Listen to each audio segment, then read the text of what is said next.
We are live. Excellent. Thank you. We are on YouTube now. Thank you guys for coming and joining us for Murder on Arcturus Station, the whole gang, everybody. Uh, we um, we are happy to play the second part of the Arcturus Station scenario. Just recently published by Mongoose Press, written by my good friend Seth Korkowski. Love him to death. Super great guy. I've met him twice, guys. I don't know him that well, but we keep up with each other on Facebook pretty good. But super good guy. He allowed me to play test this for him when he was writing it up, and I was super jazzed to do it then. Super happy and excited to run it for you guys now. A little bit of background of what happened last game for those of you who are new to us, and then we'll do some introductions real quick. Basically, last game they were delivering fuel to Arcturus Station. You guys were all part of a free trader crew. You're delivering fuel to Arcturus Station. You got hired on by the guy who runs this, who owns the main mining station business. The business is called Landmark Mining. They mine all the ore in this asteroid belt. Ringel Urshikan, he had hired you guys out because one of his ore haulers ended up missing, stolen. So you guys started tracking things down. He offered you like $50,000 per person reward, contract to find the ore hauler, get the people who done it, and he wanted to know who planned it, who the mastermind was behind it all. So you guys did some great detective work, was able to find out that the captain of the actual ore hauler was murdered, and his ID and uniform was taken and used to be able to hijack the ship. And they were hiding out in the asteroid belt while they were waiting for another member of their crew to get finished with their mission.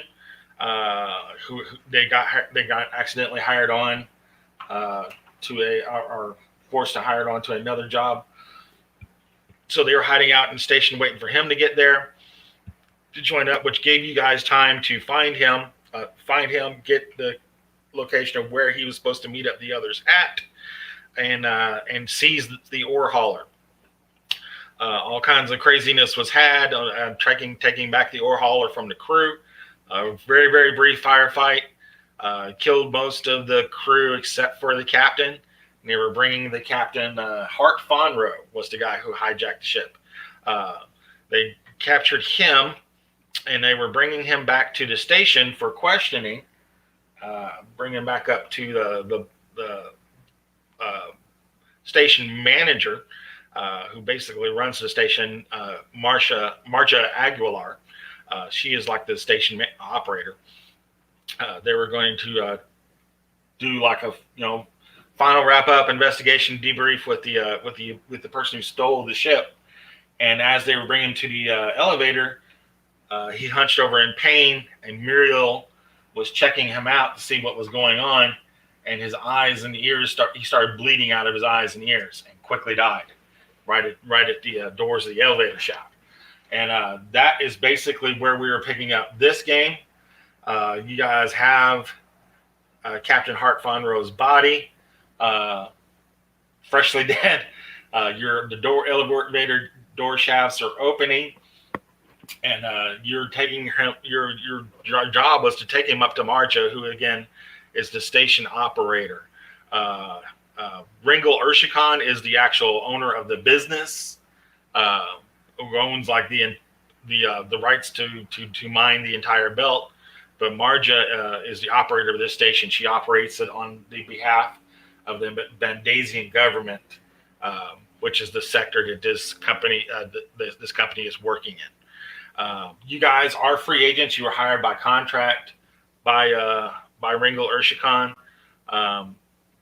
So you aren't basically employees of his company, but you were hired for contract to find the ore hauler and get all this stuff done. So let's do some quick introductions. We'll start clockwise. Arasi, if you don't mind introducing yourself real quick and what you want to bring to this game. You're muted, sir. Still muted. There we go, unmuted. So, There you go. so Arasi is one of the engineers. He was in the Navy for 4 terms on a ship called the Nuisance, which was a scout ship, and then he retired and joined the group of free traders and got involved with this crew. Excellent. Great background. Excellent. I like that. Rufus, who is a returning character from last game, you want to reintroduce yourself, sir? Yeah. So Rufus, the one of 2 engineers now. We have, I'm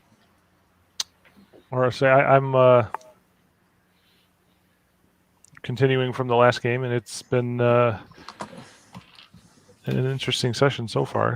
As far as myself, this will now be my 4th game playing Traveler, and then so far I've had a decent experience with all of them. Excellent. I'm looking forward to it. Excellent. Good job. Captain Tantella, also a returning character. Hello, I'm Captain Tantella, and I am a 34-year-old human pilot, and I am relatively underskilled for a pilot. I've got only a 4 dexterity, so I'm probably, I only have the 0 pilot skill.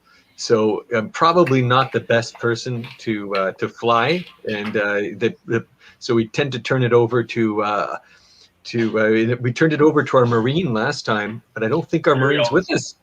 Yeah, Muriel's with us. Yeah, Muriel's with us. She can actually fly better than you. So. Okay, excellent. So Muriel's gonna that. Thank goodness.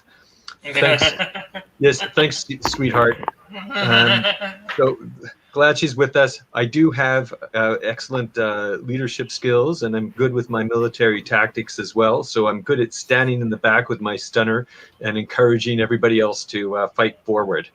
In the rear with the gear. I like it. In the rear with the gear. I like it. Outstanding. Jason, if you don't mind introducing yourself. Yeah, Jason Kaduna. He is an agent, human agent, also 34. This is I'm not a returning player. This is also my introduction to Traveler. Excellent. But I do enjoy having mystery to solve. Very cool. Excellent. So yeah, he will be kind of quasi replacing our awesome ex-cop from last session. You got big shoes to fill, man. I don't know what else to tell you. You watch that last game, you'll see why. Muriel, welcome as well, new player to the game. Is this your first game of Traveler as well? Not by a long shot. Excellent. Good. I like to hear that. I've got the little black books all the way through Traveler 2nd edition for the Mongoose. I even got that old T5 game you can't possibly work with. The Black Bible? Yeah. Yeah, the Black Bible of oh my God, that thing's big. Yeah. Yeah. Well, that's fantastic. We're very glad that you're here with us, Mariel, not only to pilot the ship, but to tell some of the rest of us what to do. We will certainly let you know when we're ignorant. I am ignorant. Okay, Captain, let me start with this. You put your left foot first, then your right foot, never both at the same time.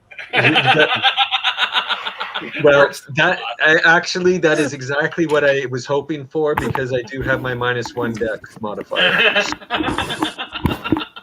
Wow. Just sit there and look pretty. We'll take care of the hard stuff. I'm all about that. She can do that. She can definitely do that. Good job, Captain Tantella. All right, so let's get the show started. You are taking now the very freshly deceased body of Captain Hart Fonro, the hijacker of the Sabre 4, into the elevator, I assume, to go meet up with Marja. Are you comlinking Marja to let them know what happened? What are we doing? I'm comlinking the station's medical facility for a stat response team. Unless this man is poisoned, he is revivable for several more minutes. Got it. Good job. Excellent. All right. I'm an actual nurse, so I know this shit. Start CPR now. Call a code. Excellent. All right. So, yeah, you are. That is a very, very good job. Good, excellent thinking, Muriel. So yes, you are statting this person to the medical suite on the station. I believe Dr. Lazarus was the attending doctor here on the station from last game. Imagine the old lady from Outland, the old grump doctor from Outland. I believe that was her name in the movie. Matt, I started watching Outland yesterday after our game.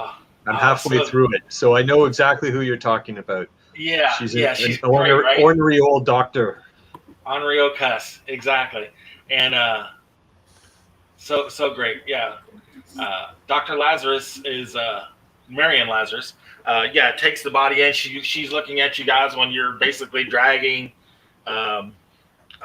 Captain Fonro in, and he of course sees like the face is basically now covered in blood where it's bleeding out of eyes and ears.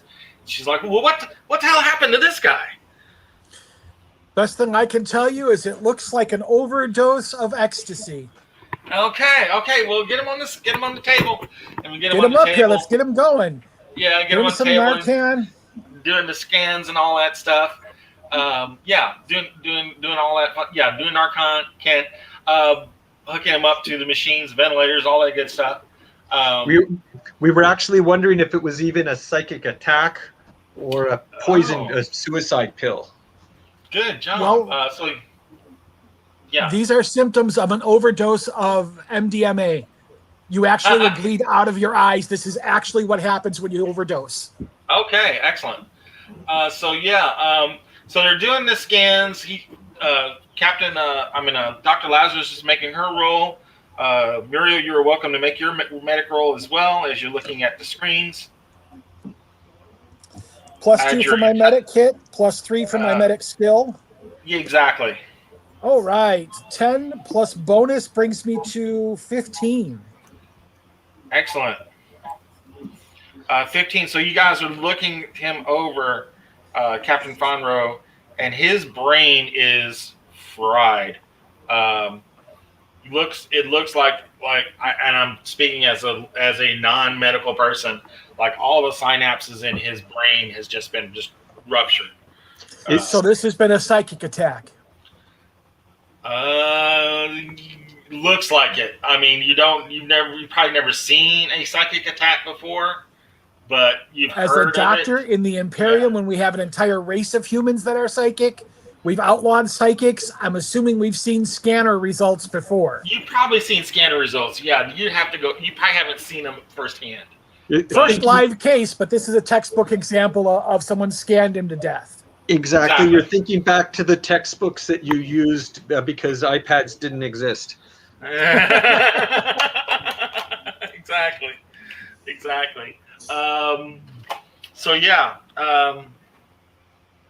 It does. It definitely looks like a psychic attack.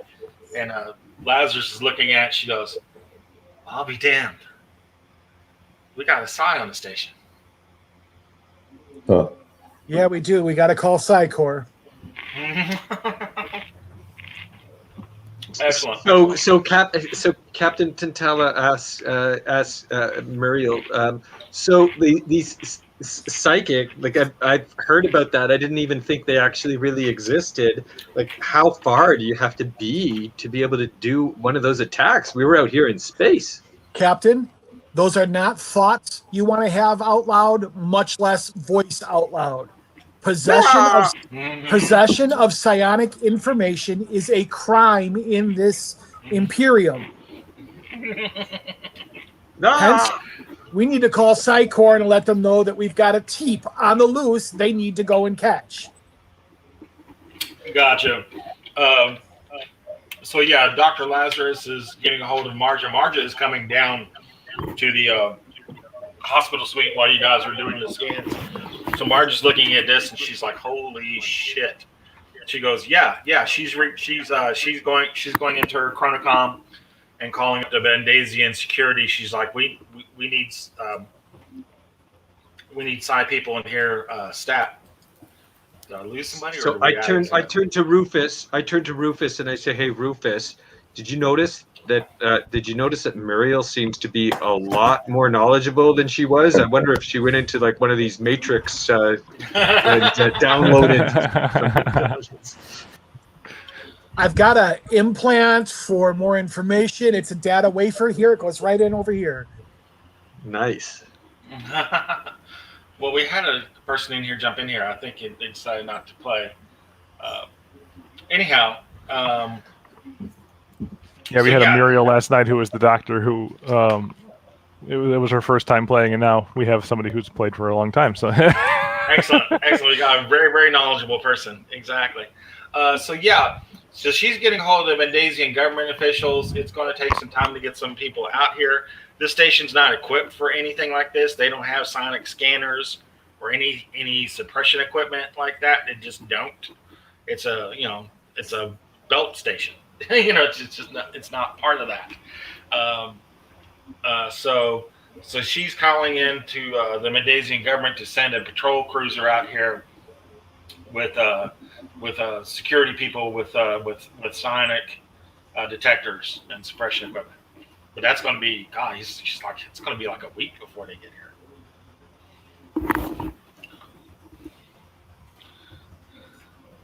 So Do we have any? Arasi asks if we have any of that type of equipment on the station, or if there's there's nothing like that. No, I mean we're just not equipped for anything like that.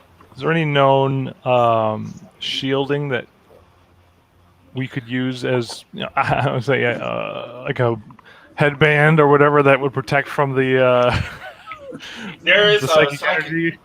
there is a psychic collar that you could wear that's fairly high tech. It's not here. Again, there's no sonic sort of equipment here. Okay. They just don't have it. This close to the core. We're in the Soleimani Rim. We're not near the Zodani areas where they would be worried so much about that. Mm-hmm. Where like that would be pretty common equipment near the Zodani border. They just don't have that kind of stuff here. They don't have a case that says break in case it's high. Exactly. Psi people are sort of like boogeymen more than anything else here. Now, because of that, we've got a real big problem. We are so far away from them. We don't have defenses in the core, which means the core is now going to overreact because now they have a Psi on their home turf. They're going to overreact, and they're going to overreact very, very badly. Yeah. First thing that's going to happen is the Mendasian security is going to come in here and shut everything down. No movement in or off the station. The second thing that's going to happen is the Imperium is going to come in and just take over. They'll just evacuate everybody, scan everybody. The Imperial Navy is going to come in here, and it's basically martial law until you find the Psi, hunt them down and kill them. Or recruit them later on for another job somewhere else. Could this prove to be helpful to us in a way? I'm expecting we're going to try and solve this before they get here, but in the worst case scenario, as a contingency, if we can supply them with some more orders, if they shut everything down and no one can go in or out, and we have our logic for our investigation lined up a little bit more, then they might actually end up being able to help us, just as a contingency. It's possible. Yeah, that's possible. How many people are on the station, just to set the context? Oh, okay. Thank you for your question. It is an industrial station. Let me show back up that picture of the this actual station again. So, and while he's doing that, and there's maybe you should do a little bit more your summary of what we did, how we went out, we got the ore, when we went back, and then we captured the brother, etc. I touched lightly on that, but this isn't a very big station. There's like 75, 80 staff on the station. There's between 150, 200 people that come in here that are either dumping and refueling ore and using it as a rest and relaxation point between jobs, mining your ore. Not a huge station. So, somewhere a little over 300 people on the station. Okay, and Omega. Oh yeah. When they were finding all the different things about the ore hauler, they heard of a syndicate or some kind of shadow organization that's doing a lot of rabble rousing on the station. The station's got problems. The station is being run by Ringle, who basically works the mining people hard. Surprise, surprise. Makes them pull double shifts and surprise extra jobs. That they have to do. Works them extremely, extremely hard. Of course, they're out here in the middle of nowhere. What the hell can they do? They're basically just trying to get enough money together to get the hell off the station. But of course, the whole station is basically a company store. Everything you want, you have to pay for. You have to pay for your room and all your meals and all that stuff. So yeah, they can start, charging things, that kind of stuff. So they're kind of in a catch-22 situation. So taking advantage of that, there has been some uprisings on the station. Like a year ago, there was an ore carrier that was destroyed. They think it was sabotage by some of the miners, but they couldn't prove who did it or if anybody had did it.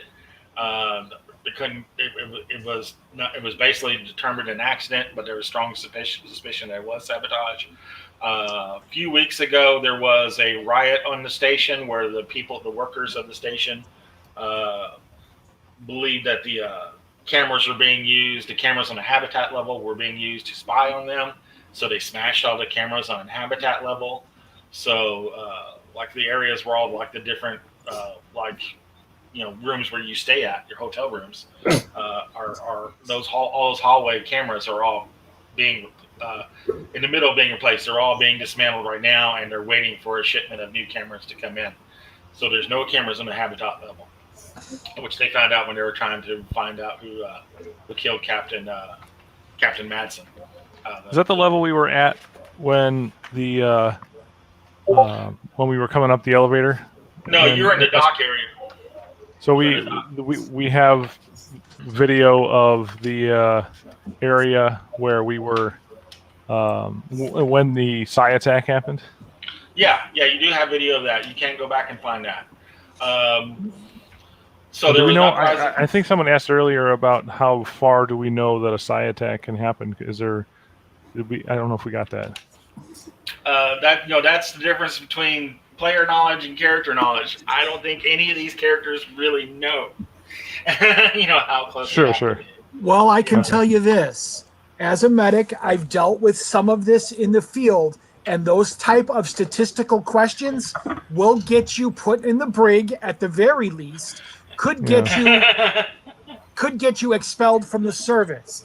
That information is beyond top secret. Yeah. Okay. So yeah, they're boogeymen. When somebody says it's a Psi, it's like, really? Nobody can hardly believe it. But the evidence is here. It is a textbook case of somebody getting their mind fried. But yeah, to that end, we've got a sensor to determine the neural activity of my patient and the neural damage. We've got biosensors in the entire facility because we have to monitor for foreign toxins and foreign microbes. I want to tie the two together and measure the neural activity on the station. Any location where the neural activity exceeds, say, 120% of the average of the station, that's where we can focus for possible psionic activity. I'm gonna say that you can do that, but it's not going to be instantaneous. You're going to have to work something up. You're not going to have that on the fly. That's going to take you a day or two to get that figured out. I'm working on it. There you go. Russ has skills with sensors, so he could help out if we're moving down that path. Excellent. So you guys are going to have to write some programs, and all kinds of fun stuff has to be done to figure that out and start zeroing. And it's not a big station, but it's a big enough station that we're going to start scanning it all. Correct. It'll take a while. So copyright Muriel 2021. Anybody else tries to copy this technology we're coming up with, and RC and I get a cut. That's all I'm saying. But I will say that is possible. I will allow a roll later on once I think you guys have spent enough time on it. So So Rusty I asks, say to my compatriots, like, I'm wondering, do you remember when we were talking with Ringle, who runs a station, and I can't remember who it was, but one of us was saying that was wanting to do a check. I think it was our detective who's left us now, and about is there something fishy about him? And I'm just wondering if maybe we can, without telling them, if we can find some footage and keep an eye on him. Keep an eye on who? On Ringle, I think his name was. The guy that runs the The station. guy who owns the mining operation. Yeah. The one who hired us. Yeah. Don't you guys have an appointment with him? Marge says. Oh, of course. Don't you guys want to get paid? Well, because we've done the first part of the mission. Yeah. We just haven't found Marge. the man behind the curtain yet. Yes, and there was also, and I say to my compatriots as well, there's also been some suspicion around Marge. Suspicion around Marge. You want to elaborate on that? I'm forgetting that. Well, there are some people saying we shouldn't let Marge in on everything that we're doing. Okay. So, okay. So shall we go and see Ringle? I'd be interested in seeing what That's now, Mr. Urshikan to you, but okay. Okay, what's his name? Mr. Urshikan. Hershikon. Okay. Mr. Hershikon. So, you guys want to go and see him? I'd be curious to see what our new and improved Muriel thinks of him, as well as Arasi, who wasn't with us the first time we met. Exactly. Before we go though, Rossi's curious, like, how is station security? Who's in charge of that? And Good job. Yeah, basically, as operator of the station, Marja runs the security. There's like 5 guys. There's like 5 security guys, and they deputize other people on the station as needed. You know, they basically just kind of keep the drunks and stuff under control. Yeah, they seem pretty incompetent. We had there are actually, and so another piece of information was, I say this without Marge being around. The other piece of information is we went and interrogated the three crew members of the first ship, the ore ship that had been stolen, and they seemed fine, even though the security of the station had them incarcerated for a fair amount of time. They didn't do any interrogation themselves, so they seem rather useless. And That's Marja. and Mr. Hirishikan or whatever. Urshikan. I'm making you say it now. He wasn't very impressed with them and was very upset with them too. So they don't seem very useful, and unless they're in cahoots. But so they're either incompetent or in cahoots. So I take it the security team, not being the greatest, probably doesn't have any kind of list of everybody on the station or track all that. It's just kind of people come and go. So we asked for a list of to try and have an idea of who might have been missing on the station and unaccounted for, and Marge was actually supposed to be running that check. What we haven't done is we haven't asked for a list. I don't think we asked for a list of people with criminal records, which would probably be a good thing to ask for if we didn't. But she's like, I can do that. I can definitely look for a list of criminal records. Okay. Yeah, did anything come up from our other requests about on and off the station? Well, yeah, we found that Allie was gone. Allie Timon, and she took that other ship, the mining vessel. Okay, so no one else though. No one else. Okay. All right, so we can go to Mr. Urshikan next. Mr. Urshikan. So we're here going up to the big meeting. We're going up to Mr. Urshikan's suite. Going to meet Mr. Urshikan. The first thing you're doing is you're in the hospital area, which is actually up above in like the starport area, the topmost section. So you're taking the elevator back down to the habitat level, where all the different hotel rooms and stuff like that are in here. There's basically like a shopping mall sort of a deal, so you can buy foodstuffs and clothes. There's a bar here, that kind of thing. But also in here in a section of the wing is Urshikan's suite, where he does all his office work and has his own quarters. So yeah, you're brought in through the door like it was last game. For those of you who remember, you come in through the door and it's like a waiting reception sort of area. And pardon me, Martin Lugargic, who's basically Urshikan's personal assistant, says, "Oh yes, Mr. Urshikan's been waiting for you." And he doesn't look like he knows anything what you guys found out. He doesn't look like he's been alerted. He doesn't look nervous. So basically, only people that know about this is you guys, Marja, and the doctor so far about the possible psi running around. So yes, Mr. Urshikan's been waiting for you. Give me just a moment. He's just finishing a meeting, and he's like shouting down some person. You can hear him from like in the reception hall. You can hear down the hall like he's shouting at somebody, kind of like the last meeting again when he was shouting at the big Aslan security guy that he has. Was shouting them down, but this is much more personal. Calling her 5 kinds of bitches and stuff like that. It's way more like it's like just a like a straight up fight with your wife or something like that. And comes running out of the room of Urshikan's room. You can look down the hallway. Come running out of the room in Urshikan's room is a female, a beautiful female with dark flowing hair and like a very gossamer sort of gown, very revealing sort of gown. It's like basically running across the hall to another door across the hall and goes in that door. And when you see that, Martin's desk rings and says, "Are they here yet?" And Martin's like, "Yes, sir. Yes, sir. They're here. Well, send them in." And he's like, "He'll see you all now."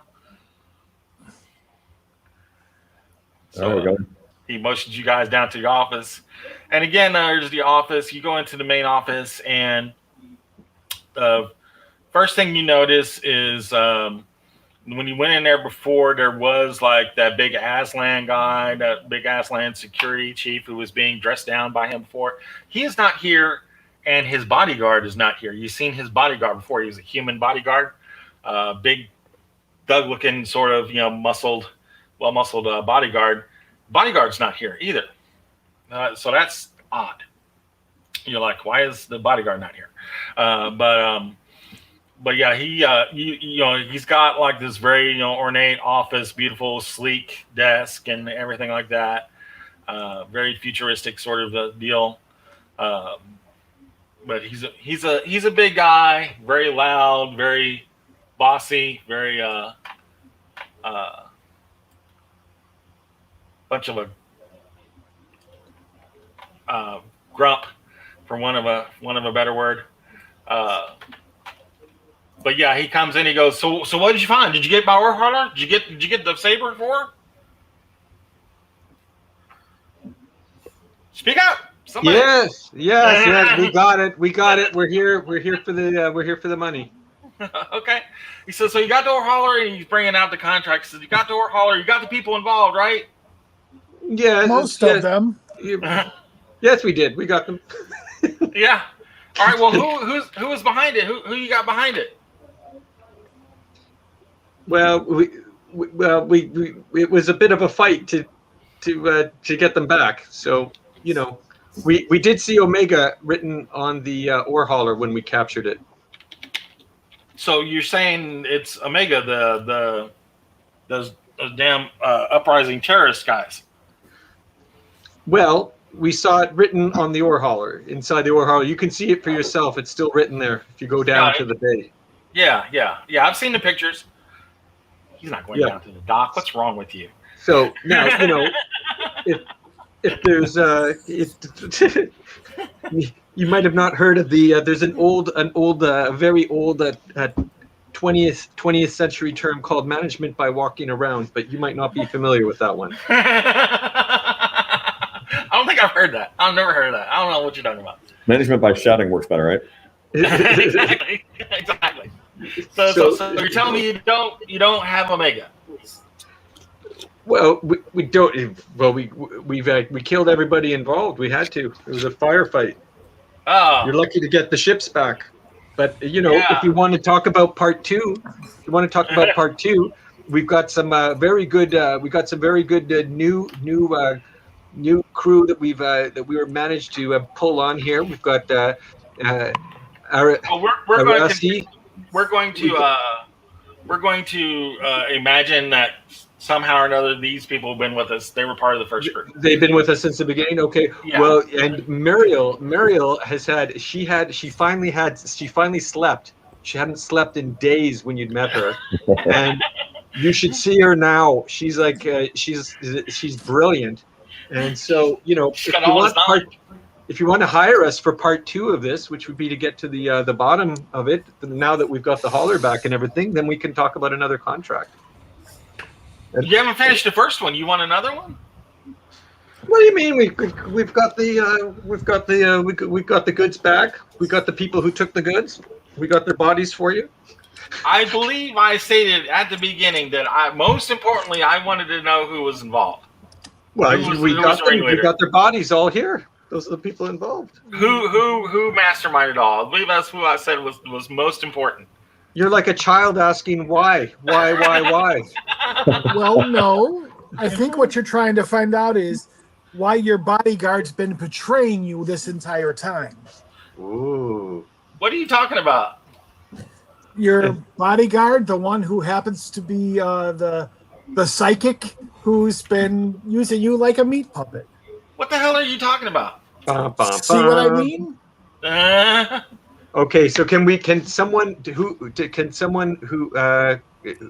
maybe would it be investigate? Can someone do a check? Does someone have a decent skill in persuade or investigate or something like I got that? deception 1. It's like, And well, my keen senses from smell, I guess. Or, first thing, Muriel needs to stop talking out of her ass. So what the hell does she know about my bodyguard? Does Muriel need to do a deception roll? Yeah, Muriel needs to backtrack what she's saying real quick. But she's not going to because she believes she's right. Oh, that's what I mean. Or validate what she's saying. Yeah. Well, the only one who could have done the psychic attack and get away with it is the bodyguard. Anybody else would be questioned anywhere they go on the station, but the bodyguard has complete access. And he's the only one who's not here at the end time when all the information is being disclosed because he doesn't want to be found out by accident by having his responses noted. I'm telling you, this is the bodyguard. What are you talking about? He's in the dispensary. He just got injured last night protecting me from some rabble down on the habitat level in the bar. That's funny. We just came from the dispensary and he wasn't there. Did you look for him? I'll bet you dimes to dollars that when we go back there, the neural scanner is going to be damaged. He calls and he says, "Dr. Lazarus, is my bodyguard down there?" Yeah, he's still here. Been injured. You know, he got injured. He got cut really bad. You know, he's been knocked out. Dr. Lazarus, how is the machine? How is the machine we were just using doing? The scanner on the body? Is that what you're talking about? Yeah, the scanner that Arnie and I have been working on. How's that working out? Oh, that. I mean, we haven't even got started on it. What are you talking about? We just thought about it. Can you check the bodyguard with that device? What device? We haven't. The scanner that we used on the body. Oh, the live. Yeah, basically the biomonitor. Yeah. She brings over the readings on the chronocom.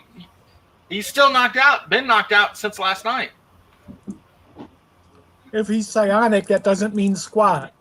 Well, I mean, I would have some sort of brain activity on here, wouldn't I? He's showing the waves of being out. I'll come down and check on him in a minute. And basically, like Urshkan says, "Can somebody get her the fuck out of here, please?" So Who Captain says that to Tantella me? is trying to pick up. Does Captain Tantella notice anything about Hershikon or anyone else who's Marge or anybody there strange in their reaction that other than surprise? About what? In their reaction. Reaction to what? Reaction to what Miriam's talking about here. Yeah, they're all like, what, where in the hell is this coming from? Okay, so other than that, there's no, like, everything seems to be, no one looks like they're hiding anything. No. Okay, all right. So what happened last night with this this battle that you guys had, or this ruckus that hurt the bodyguard? We were down in the bar. Some of the guys were raising hell, normal stuff. But then one of them decided to get ugly and tried to get in my face, and he did his job. But the chief of security got hurt and the bodyguard got hurt? No, chief of security is not his bodyguard. He handles security like on the station. Okay. And yeah. So then, but there was someone else with him, right? So they're both. Yeah. I'm sorry. Give me his name. I'm getting his name for you real quick. Yeah, I'll write it down this time. Yeah, not a problem. So should we tell this guy about Dr. Ringle about Hart, who we brought back, and who's the guy that died in the elevator and all that?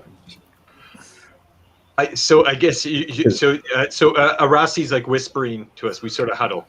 And, so that I don't think these guys have any clue. And that bodyguard that security guy was so stupid that I don't know if I think if he did it, the steroids probably destroyed his psychic ability. Inley Al Nasser is the bodyguard. I will throw you a pic of him real quick. This is the guy you remember from last session in the office with them. He is currently, in the dispensary, on a hospital bed, being, looked after. Okay, so I would be okay with Arasi talking to him. I say, if you want to, Arasi, you go ahead. What do you guys think? Anybody else have any objections to that? Talking to Inley? We're talking sort of, we're doing our huddle, Well, and he's looking. I'm sure he's looking over at us, wondering what are these buffoons doing? So Arasi points out to Mr. Urshkan that we did capture this guy named Hart who had hijacked the ship, right? Yeah. The guy who captured the ship. Excellent. What'd you find out from me? Well, we were bringing him back for we were bringing him back, and somehow he was murdered in the elevator. It looked like he overdosed on Mdma. Do you guys have a problem with that at the station or any other drugs? Well, I mean, it's a station. I mean, people, it's a mining station. People take all sorts of recreational sort of stuff when they're off here trying to blow off steam. I'm sure some amphetamines too, so that they work harder. That's neither here nor there. But do you guys supply? Do you guys employ that? Is there anything that's sanctioned that you're allowed to supply them with? I mean, we have company tranquilizers to kind of that people don't have to take, but they're encouraged to take them to get rid of the stress of being on a station and in deep space all the time. Who's in charge of distributing drugs and these sorts of things here? That would be Dr. Lazarus. Is it the doctor and her staff? Yeah, Dr. Lazarus and her staff. All right. Yeah. All right. Muriel, have you gone back down to the med bay to go look at Inley's chart? I'm sorry, I didn't mean to interrupt you, Captain 10. No, that's fine. That's a good question. Yes, I had. Excellent. So you're going back down there and looking over the Inley's chart. Make me a medic roll, looking at his scans for like the past day or so. Well, since last night, since he was admitted last night. 13. 13. Yeah, I mean, it's it was all crazy when he was first brought in here and stabbed like last night. And once they administered all the different medications to knock him out, he got a really severe injury. Again, I'm not a medical person, but they did have to go in and go in and do some surgery to because it basically punctured an artery. So he had to go in there and do that, some fairly deep surgery. And so they have him knocked out.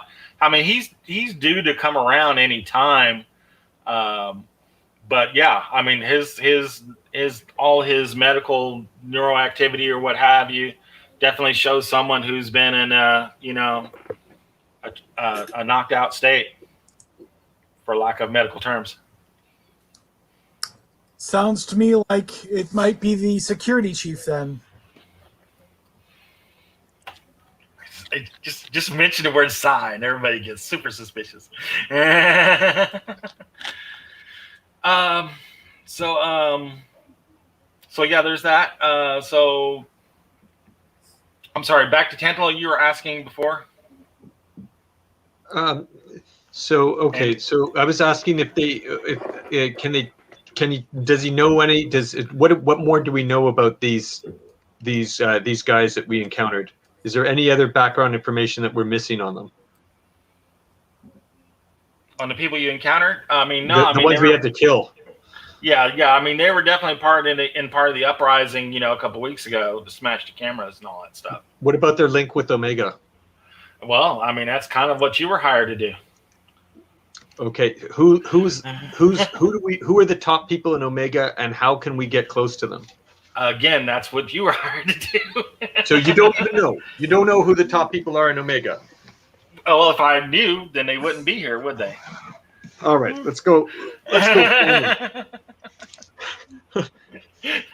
Let's go find out. Can we get? So we're gonna have to brainstorm and see if we have some agreement on this. There's a few different things we could do. One thing we could do is we could start going and working and try and embed ourselves with these guys. There was a bar that seemed to be where we were able to get some information out of the bar. I don't think this is probably a group that's going to come and find us more easily than we find them. Do we know of anybody that has had issues with Omega? Does security know of anybody who's had issues with Omega? That's going to take some digging. Yeah, it's going to take some asking we could go and speak to some people who've had issues with them. We might be able to get some more information out of them. Yeah. Any other ideas, fellow travelers? Exactly. Well, we could talk to the security chief and the bodyguard when he wakes up, and we could investigate what happened at that bar last night. But I'm not sure that one's directly related. It might be. Well, I'm wondering why there would have been this turn of events. It is sort of bizarre that the chief and I think that's what set Mariel off, right? It is bizarre that something like how does that tie into this? Because or is it just a red herring? But but there's some sort of intentionality here. Mm-hmm. So yeah, hey, Mariel, I don't know. Can I send her a text message saying, "Hey, do you want to check the whatever they call it. I forget what they call them on ships, but the stateroom, the quarters of these security guys." Oh, want to look at Marge's quarters? Not Marge's quarters. The security guard, the bodyguard guy who's. Oh, well, that's right. Basically, right across the hall from here. Okay, so we could go. Let's go take a look there. See if we find anything there. I don't think we will, but we're trying to figure out what to do. Yeah. So we could look for any clues there along along the lines of what Arasi was suggesting. Because gotcha. And then I don't know. I think I'd like to and if you want to. I think that it might be an idea to try and pretend to be a miner and just hang out with them for a week. Say that we're looking for, we've been looking for a gig here, and so we want to start working with them. And maybe not all of us do it, but that was going to be my suggestion. I got some, I've worked in the lower portions of the civilization here, so I can blend in a little easier, find Gotcha. information. Okay, Rufus, do you want to go along that line of read? Do you want to expound on what you want to do? Like I did the last time when we were looking for the ship the first time, as I would go around to the local bars and gambling points and back alley locations where shady things go down, and just kind of find out any information about Omega that I can, if there's anything around there. Rufus, do you want to have them hire you on so you've got like an ID badge and all the rest of it saying that you're a worker, something like that? Aren't we already workers? Or yeah, at least we already are like basically deputies. So. Well, but I mean, like outside of the deputy thing, weren't we originally workers that were miners? No, you were not. Okay. Yeah, you were hired out to. You're a free trader crew. You know, you were hired on a contract to do this. Free trade. Okay. So I'm thinking, Rufus, you might want to go undercover a bit. I mean, I don't need to get hired or anything. I just go to the security company. Have the security generate me a badge, and Margie can do that. Yeah. Okay, but it's not a deputy badge. It's a no. Just badge. undercover to be like I'm one of the fellow workers on the station. Changes the filters or something like that. Yeah. He's the HVAC guy. I mean, I am an engineer, so it wouldn't be hard to pull it off. Yeah. Oh, that's a good one. That's a good one. And there was a filter problem, so they needed a specialist to come from offshore to come and fix them all. Yeah. And Rufus, if you could come up with a backstory that would lead you to wanting to speak with the syndicate and make them interested in speaking with you, like if you laid some little clues about how on this other assignment you helped us start some syndicate or something like that, and you've been successful with it or something like that. Some sort of link. Traveling espionage creator. Yeah. For hire. The rumor mill. Nice. Jason, you have anything you want to add? Yeah. So this, as far as these deputy, so to speak, powers, what sort of how far do those extend? Like, what sort of cooperation or can we expect from, say, the security chief? Yeah, I mean, you've got pretty broad abilities to be able to talk to who you need to, and investigate who you need to. Okay, that's good. Because you're still trying to fulfill that contract, basically. Yeah. So Hart, is he a resident of the station? No one's really a resident other than like the staff, the people who upkeep the station and man like the shops and bars and stuff like that. Captain Hart Fonro was a mining person like everybody else around here. That comes to visit the station most of the time. Or you guys brought in fuel was your job. You were free traders. You brought in some fuel that operates the station and the mining vessels and stuff like that. That's what you guys are doing. But no, he operated. Captain Fonro operated a mining vessel, and he was here. Like all the other miners, like they spend.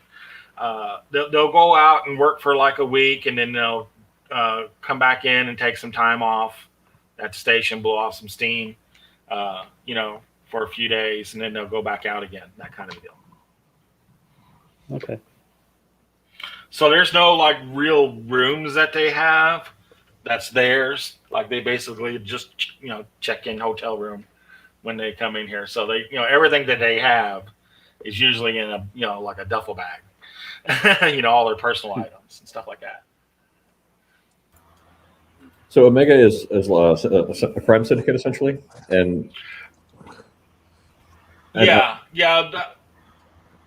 you don't know if it's a crime syndicate or if it's a terrorist group or what their actual agenda is, but they are definitely sort of agitating the attacks on the station. They're up getting all the people mobilized, the people who have problems on the station, the miners and stuff like that. They're definitely pointing them where to go. somehow. So they're using different people to go do this, and they'll go do that. Go tear up the cameras. They'll go tear up the cameras. So can we ask Mr. Urshicon if he knows of any known syndicate members on the station or anybody that's been causing trouble? And again, if you know any known syndicate members, they wouldn't be here. Okay. Yeah, he'd get rid of them. Yeah, we've been down that front, so it's really getting down. These guys aren't going to be very helpful to us anymore. We got to get into the station, and we got to start speaking to other people, and we got to try and find a way to infiltrate or find someone who has a reason to give us knowledge about them that they wouldn't have otherwise given the station security. Gotcha. So that's why I'm thinking infiltration is probably going to be the easiest thing. So how about my Streetwise 1? Don't you think that would help? There's a couple of you with Streetwise that can dig up that information. That's cool. Yeah, that's what I'm doing. That's my Streetwise too. Yeah, but yeah, absolutely. Muriel can definitely come along with me. I know, doesn't bother me at all. Yeah. I got your ask 6. around. Yeah, there you go. Excellent. So I take it you guys are leaving Urshikan's office to go talk to Eakil, the Aslan security guy. Yeah, and get some what do you call that? Maintenance passes or maintenance badges. Yeah. Marja's getting those made up for you. You can pick that up after you go talk to Eakil. But yeah, I mean, as you guys are leaving, because Muriel's already gone down to the med bay, but as the rest of the group is leaving, he's like, Urshikan's like, telling you guys, hey, do me a favor, keep that crazy ass medic away from me, all right? There's something not right about her. but yeah, because he's an asshole. So, yeah. So let me get this back where I need to. Goodness gracious. All right. So yeah. You go and leave Urshikan's office. Eakil, I take it Muriel is probably working on just double checking all the different information that you got from the security guard, and then also looking on making your device, I believe it is, or figuring out how to do that. Your sonic detector device. Yeah, I think Rossi could go help her with that. That's cool too. She needs help with the electronic parts. Coolness. So, would you be working on that, Muriel, or would you be going up here and talking to the Aslan as well? I'm working on the appliance. There you go. I mean, yeah, you got to basically build a box that does that, program it, all that fun stuff. You have nothing. You're trying to make stuff up from again books that you read 10 years ago. So you got your work cut out for you. You're working on that. The engineer can definitely come and help you with that and get that done as needed. But yeah, the rest of you, I imagine, we're going across actually kind of have to go back out of the building, out of this suite, go around the corner, and it's on the same section of this area. But yeah, Eakil's suite, his room rather, actually is in the same area.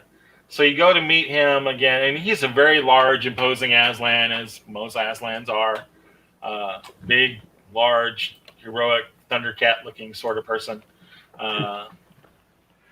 This basically working at a desk when you guys come in, and he's like, "Oh, you were the people that was hired to get the ship back. Congratulations on getting back the ship."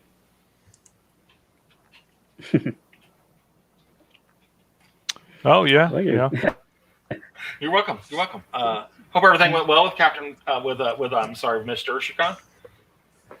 As good as it can, I guess.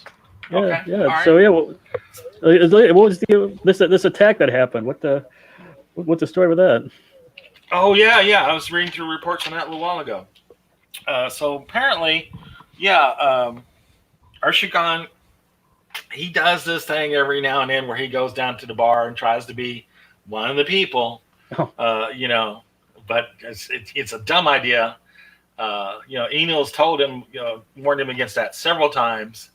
But I don't know if it's A, he wants to try to ingratiate himself to the workers, or B, pick up a new girl for the night. Out of the bar. But he goes down there every now and then, when he comes to the station, and he got into a fight with one of the people. One of the bar people came up to him and started screaming at him, telling him to get out of the bar. They didn't want him here. This was for the workers and blah blah blah blah blah. Of course, Eno did his job and stepped in the way, and for doing his job, he got a knife right in his chest. Hey, I'm just wondering, Hersheycon, doesn't he doesn't have a wife or family? He's got a wife. They're estranged, I guess you want to say. What happened? Well, Urshikon is a large man with large appetites, and not only for money and power, but people. And they haven't seen eye to eye in some time. I couldn't even tell you where his wife is. Rossi asks if he knows who this young woman was that he was shouting at that ran across the hall. Oh, you described a lady, long dark hair, Yeah, with the gospel kind of band. stuff like that. Yeah, and he goes, that sounds like his current mistress, Catherine. Catherine? Catherine, yeah, Catherine? Yeah, Catherine with no H, Catherine. Catherine. Yeah. What can you tell us about her? She's his current squeeze on the station right now. Don't know a whole lot about her. I mean, she was working here on the station. Kind of one of those people that he picked up in the bar and brought her up into his super nice, deluxe suite. So she's kind of living the high life right now. What do you know about her? Well, we want to learn more about her. Well, and what's the estranged wife's name, by the way? She's going back through his files because again, he hasn't even thought about her in a hot minute. So loading, please wait.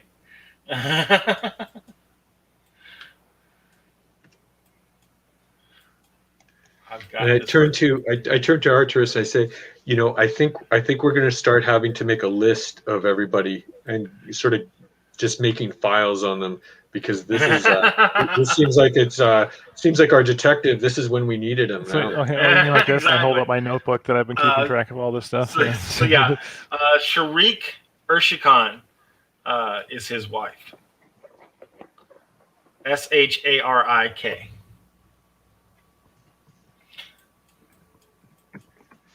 Okay. And he throws up a picture of her. I mean, she's beautiful, of course. Is she still on the station, or has she moved on? Oh God, no, she never comes here. I mean, yeah, I mean she's yeah, she might be on Wainwright Station, which is like the main starport in this area, but usually, she is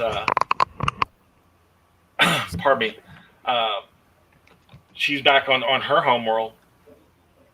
What? She's usually back on her homeworld. What's the name? What's that homeworld is that? Let me.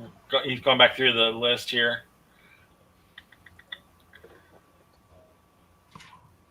Stella Allure. Yeah, it's a weird planet you've never heard of. So this assailant from last night. It sounds like you have him. You have him under incarcerated. Have who incarcerated? The assailant who attacked Ursicon last night. Oh, yeah, we've got him. Yeah, Moishi. Scrolling on through his name, Moishi Sursicon. MOSHE SRINVASAN. Moishi Servasan. Yeah, Servasan. So mouthful. Moishi. We'll call him Moishi. Okay, so maybe that's someone we should. Where? So sorry, you said he was incarcerated. That was a good question. he's in a holding. Yeah, he's incarcerated right now. That was a good question. I feel like we could investigate Katerin and Moshi and see if any of these people have some. Yeah, that sound like good ideas. Gotcha. But we could we need to try and understand motives more. Yeah. So who do you want to go see first? The assailant, Moshi? Yeah. Okay. Well, maybe. Okay. Or While we're doing on that, well, no, sort of. Muriel. No, wait. Sorry, Mr. GM. There was another suggestion, another voice to be heard. I'm sorry. Go ahead. One's when you want to talk to him if you want to just sort of monitor him after he was released. But I guess I don't know how long. I guess it depends on how long he's being held. Because if there's a connection between him and Omega, if we sort of show ourselves, he might. I mean, if he's part of this organization, is there a way we can trace people? Not really. I mean, they don't have trackers on them, and again, they broke all the cameras on the habitat ring, so you would have to sort of shadow them. I have stealth too, and Dex -1. I mean, he would probably be released, today, like in a few hours. Okay. Because so I won't go with them when they go and speak to them, so he doesn't see me. Okay. And maybe Rufus doesn't go either because Rufus is going to be undercover. No, I'll be going down. Yeah, maybe Rufus shouldn't go to any of these. Rufus and I won't go to any of them. So right. so the rest can go and we'll bow out for a minute and let a discussion happen with his mistress and with the assailant Moishe. Gotcha. And I believe Muriel was going to work on some of the work on that tech for a while, and then go and do some streetwise herself as well with Rufus, I believe. No, we But said she I'm said she doing could, right. but sorry, go ahead. Go ahead, Muriel. I'll work on the tech. You're not okay. So you're not doing any of the streetwise stuff. Correct. Gotcha. All right. So so Rufus is doing the streetwise, poking around the station. I think Rossi and Jason are you guys going to go talk to Moshe in the cell before he gets released? Yeah, I think Arasi think can help with the tech, or can go do the interrogation. He's open to Gotcha. either. While Rufus is going to go dig around stuff, and Captain Tantella, I believe you can do that as well before you go to start shadowing Moshe. All right. Okay. Excellent. All right, so let's do some. Yeah, let's go ahead and talk to Moshe. He is again in those holding cells that they have on the station, which are basically like 0G, no atmosphere chambers that they're floating around in a vac suit in. And you guys are talking to him through a monitor kind of a deal, just like on Outland. And so there's he's floating around in his 0G suit in the deal, and yeah, he's due to be released any time. Like they're doing the paperwork right now.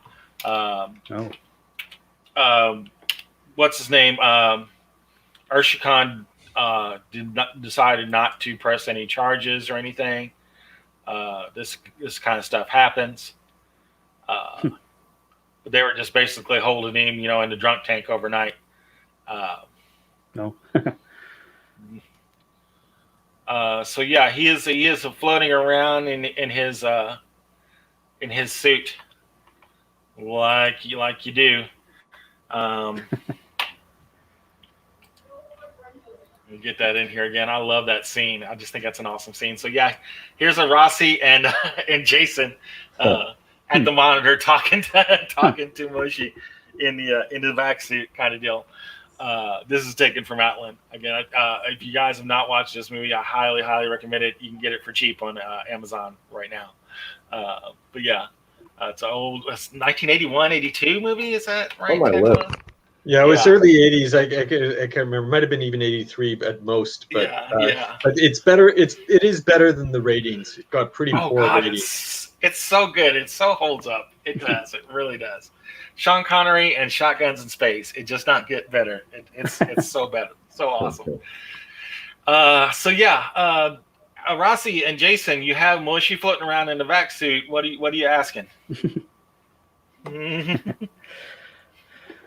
Wow, looks like you're a lucky day, my friend. No charges being pressed. Oh yeah. Well, I was drunk. I was pissed off. I guess they realized that. Was that all it was? What exactly? I mean, if people get drunk and pissed off, they don't attack the head of a station. What the? Yeah. Do you have any deception or investigate skill? Yeah, investigate. Yeah. Arashi has Deception 1 Okay. and Investigate 0. Got it. Jason? Yeah. Investigate 2. Okay, so you can roll whichever. Gotcha. You guys can roll whichever one you guys want. Investigate at the skill level plus your intellect bonus. Intelligence. I believe it is intellect. The characteristic. Wow. If you have a intellect bonus. And then Arasi, you can use your investigation or deception, Arasi, whichever one you want to use, and add. You basically roll 2d6, add the level you have and the skill you're using, and your attribute bonus. All right, I Okay. got a good roll. I got 13 with the bonuses on. Yeah. Actually, I got the same result for me with the bonus. Gotcha. So he's looking away. When he's getting all telltale signs that he's not telling the full story, and he goes, he's like, I was drunk. I didn't know what I was doing. I was just pissed off at him. That kind of a thing. But yeah, he's definitely hiding something. Okay. We say, hey, we know there's more of the story, and if you want to get out of here, you need to come clean. Oh, I thought I was being released. Well, we think you're going to need to tell us some more information before that happens. All right. You can try to do more of a investigate again and try to do like an or persuade to kind of get him to fess up a little more. Good story, but I want to see the roll. I would do a persuade. This would be more of a persuade sort of a deal, or maybe investigate. If you don't have a skill versus if you do have a 0, I assume it's better to use the 0, or it's better to use the 0 because if you don't have a skill, it's -3. Got it. Okay. Okay. Well, Jason does have a persuade skill, so. Excellent. Go for it, Jason. All right. Yeah, this is more of a persuade sort of situation. Okay, so was it the what is it? Skill level plus your intellect bonus? Intellect again? Oh no, I'm sorry. This is social, so there might not be any ads on that. This is more social. Okay, yeah. Okay, so 7, 8 total. 8. That's still a success. And he's like, he just pisses me off every time I see him. I think of my fiance. He just pisses me off. Well, does your fiance does your fiance work for him or something? Or? Yeah. I guess you could say he works for him. She's she's Catherine. Her name's Catherine Zwan. She's his mistress, I guess you want to say right now. Okay, well, that might drive me to attack someone too if I was in your position. Yeah, every time I see him, I think about her up there and having to do her things to keep him happy. I get so pissed. Okay, well, I appreciate your honesty. We won't interfere with your release. Gotcha. Excellent. Just before we go, is Katerin voluntarily up there with him, or is she somehow acquired? You might have to ask around about that. Yeah. Are you asking him? Yeah, I'm asking him. Yeah, they were due to be engaged, and then basically Urshikan kind of flopped in there and dropped his big wallet on the table, and she just decided to go and have the easy life for a while and left him behind, left Mochi behind. Wow. Sorry to hear that. Yeah, so he's really pissed. Yeah. Okay, wow. A murder to solve and a couple to reconcile. Jeez. That might take more time.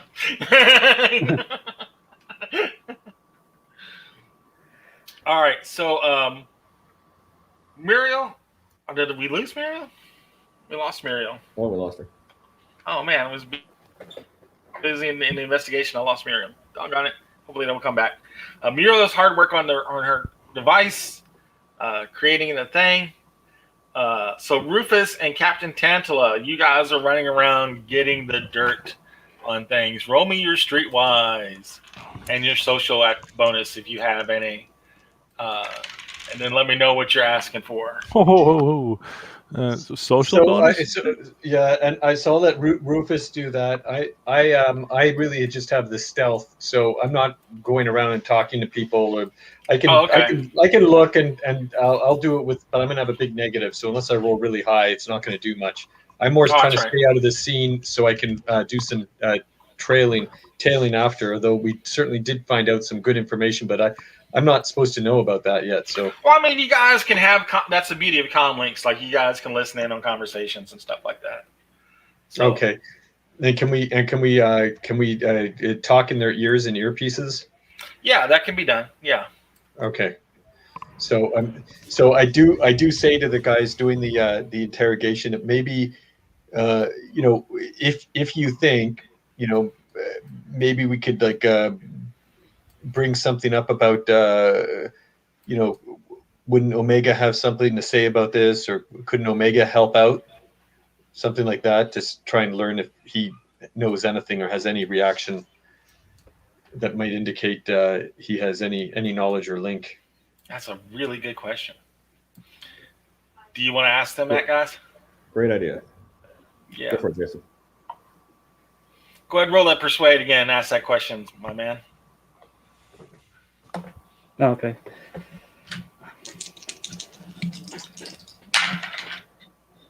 Yeah, 10.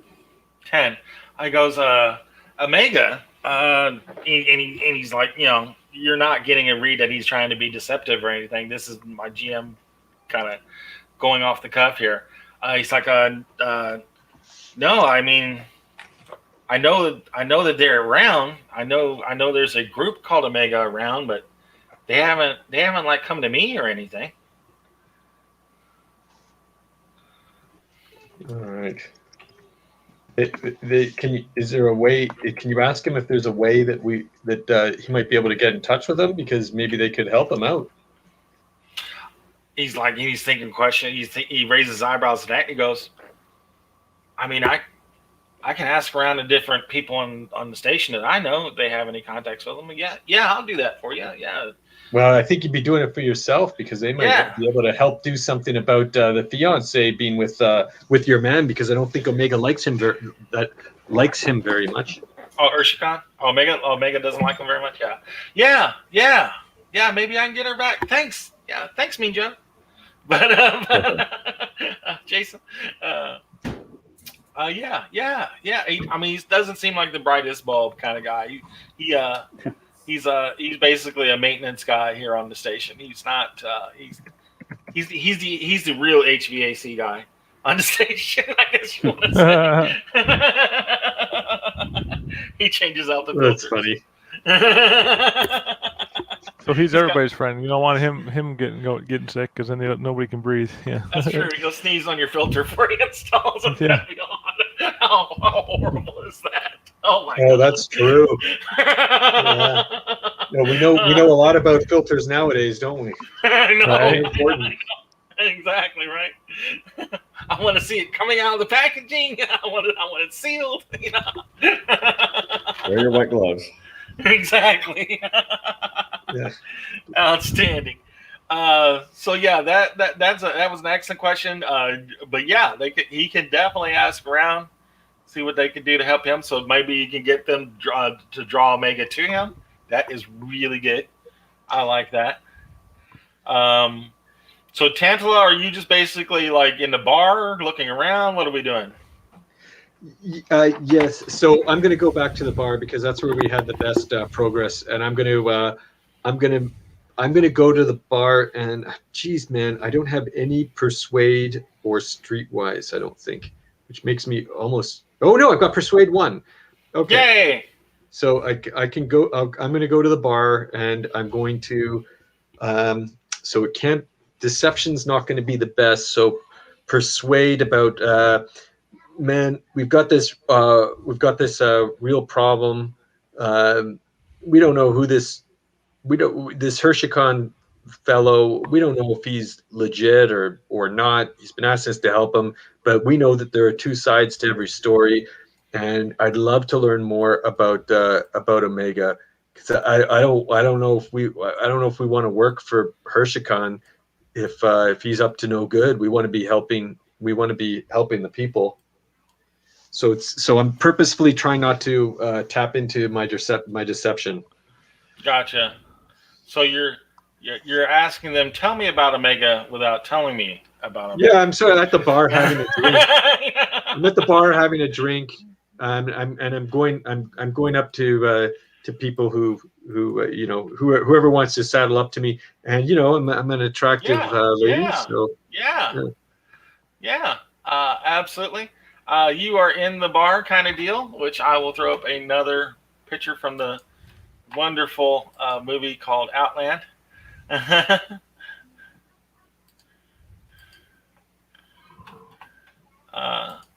me just a moment to throw that up. It is a darkened kind of bar and all kind of low lit and stuff for all kinds of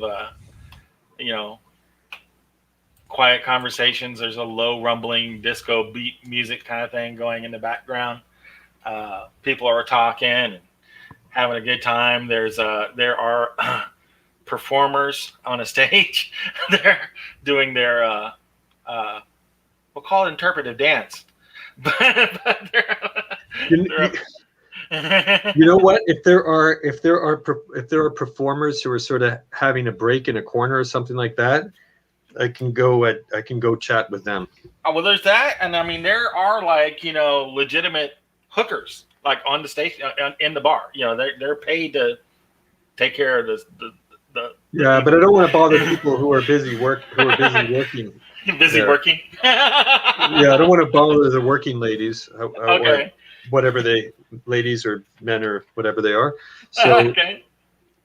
So try to look for someone who might be they're chatting amongst themselves or something like that.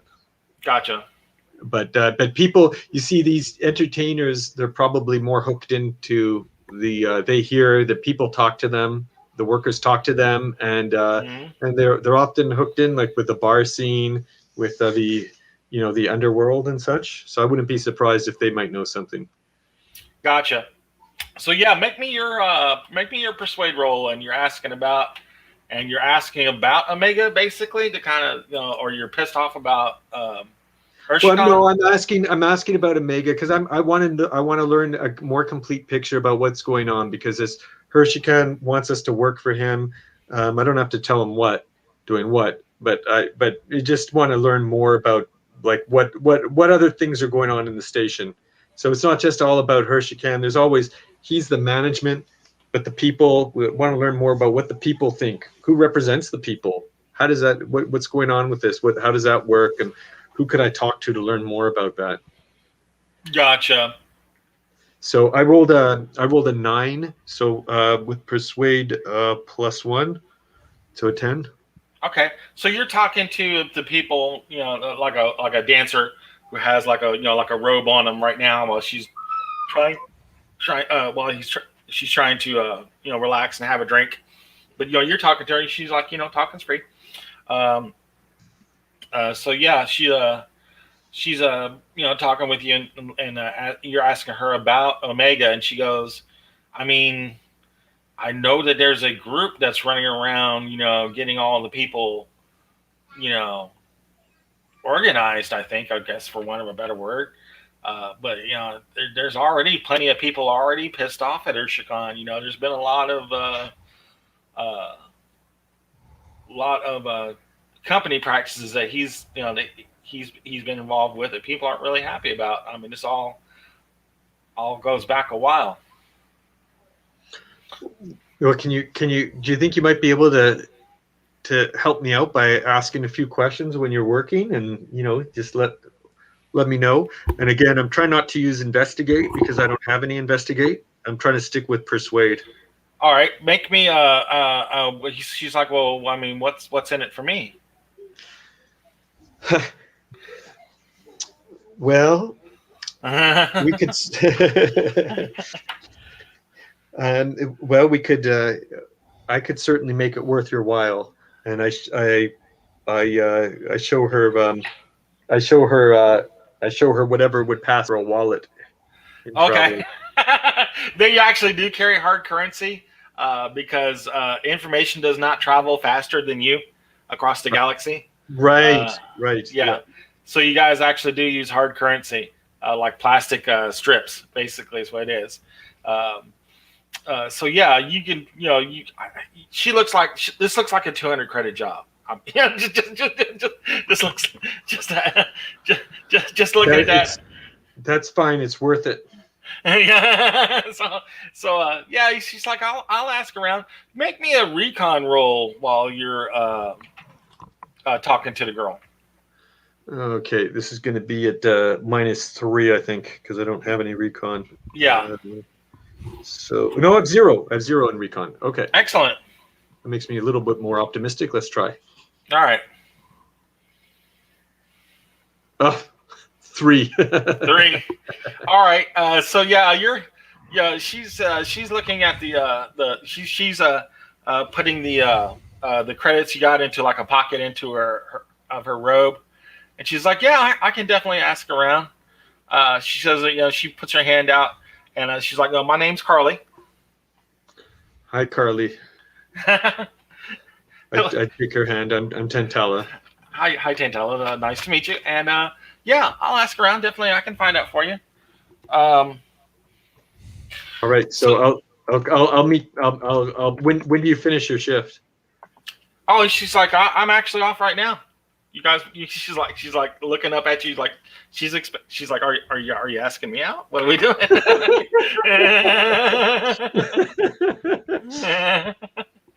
So maybe. Maybe. But, she's like, oh, you're shy. Are you gonna hang out here a bit more, or? Oh yeah. I'll hang out for a while. I get free drinks here, so yeah. You want a drink? Yes, I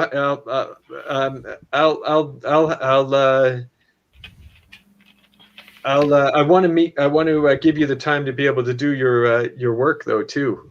So why don't I come back and have a drink with you a little bit later? Okay. So yeah, that'll be great.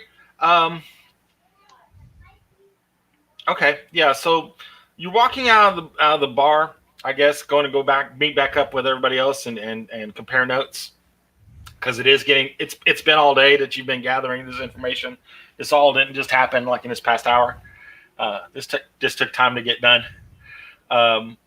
So you're walking out of the bar, and again, there's a lot of people are like smoking all kinds of different stuff in the bar. There's all kinds of different strange odors and stuff in here. Wonder where I can get some of that stuff. Exactly. You're walking out of the bar, and you're getting like a slight headache. You're like, man, I don't know what it was in there, but something wasn't right. I smelled something that's not agreeing with me. Definitely feels like a sinus kind of a headache. I'm gonna have to let Rufus know about this. Definitely. Yeah, I have to work on that HVAC stuff. I'm gonna get those filters replaced. Yeah. All right. So yeah, we're gonna close this day one investigation. Basically, is like you guys all compare notes. We consider what everybody's doing as read. I mean, I rolled a 14 streetwise for nothing. I'm sorry. No. What were you looking for? What were you asking for? I completely passed by you. I am so sorry, Jason. Nope, this is Rufus. Rufus, sorry. Rufus. I wasn't with him. Jason was doing the interrogation. I'm sorry. I'm getting you all confused. I split off. I was using my streetwise to find bad GM. Sorry. To find the location of the because I would know where or I wouldn't necessarily know specifically because I have never been here, but I know where these types of things would go down, and just not necessarily investigate, but just knowing with my streetwise is where to find this type of an organization where they might recruit or how to ask the right questions to get into the areas where this would be located. And I rolled a 14. Oh, yeah. Now that is an excellent job. So yeah, you go down to like the dock. You're in the dock areas, and you're going around where, the dock is like where most of the work is being done. People are always coming in and out. This is where people are always coming in and out of. Mm-hmm. Other than like the bar, this is probably the busiest area of the station. This probably is the busiest area of the station. Everybody has to come through here sooner or later, either coming or going. People are working, there's all the crew that are working on ships and stuff like that. So yeah, you're in there and you're nudging around, you're asking about stuff. So you're basically like asking, like trying to find an end to Omega is basically what you're doing. So not that I heard the conversation about them trying to recruit, but basically finding the people that are trying to recruit, not knowing that unless he communicated that back to me over comms. But that can happen. Yeah. I'm looking for the recruiters, if you will, or the recruitment office. Gotcha. So yeah, you're talking along and talking to people. And you're spending like a few hours down there in more than a few hours in the docking bay, kind of going around, and it's like I know this costs some money too. I'll drop a few 100 credits or something like that to get it done. I forgot to say that at the beginning of the game too. Like Urshikan gave you guys like 3,000 credits to do bribes and stuff with at the very in the first part. So you have like bribe money, definitely. So everybody has at least that. You are talking around to people, trying to find out who like the shop steward is, that kind of stuff. There is a shop steward here, Bortai. She is the chief union organizer. The actual shop steward. You talk with people to get the feel about her. She's a chief organizer for the labor people. She's spoken out a lot about the sabotages by Landmark employees. She's urged the company to fight she's urged the people to fight the company through more legal means. So you don't think that she's involved with Omega, or at least she's fronting like she's not. She's putting up a hell of a front because she's wanting things to be on the up and up. But there is a person that they kind of motion you to that are like, there is an unofficial shop steward who's made himself head of the Independent Belters Association, Ujan Mabanki. He's basically more of a person that everybody knows. He does a lot of work on the station. He's an actual an X-asteroid miner, stuff like that. He is definitely one of the people who agitated the workers. He was in there in the cameras and stuff when they were smashing the cameras and stuff like that. He was definitely pictured in there, that kind of stuff. He's been known to lead and agitate the people who were ticked off. So it definitely, all signs are kind of pointing towards this guy. The shop steward definitely is more of a, let's do everything civilly and legally kind of deal. And this guy's like, damn the man. Okay. Yeah. Are you trying to get an audience with him? Yeah. Okay. All right. So,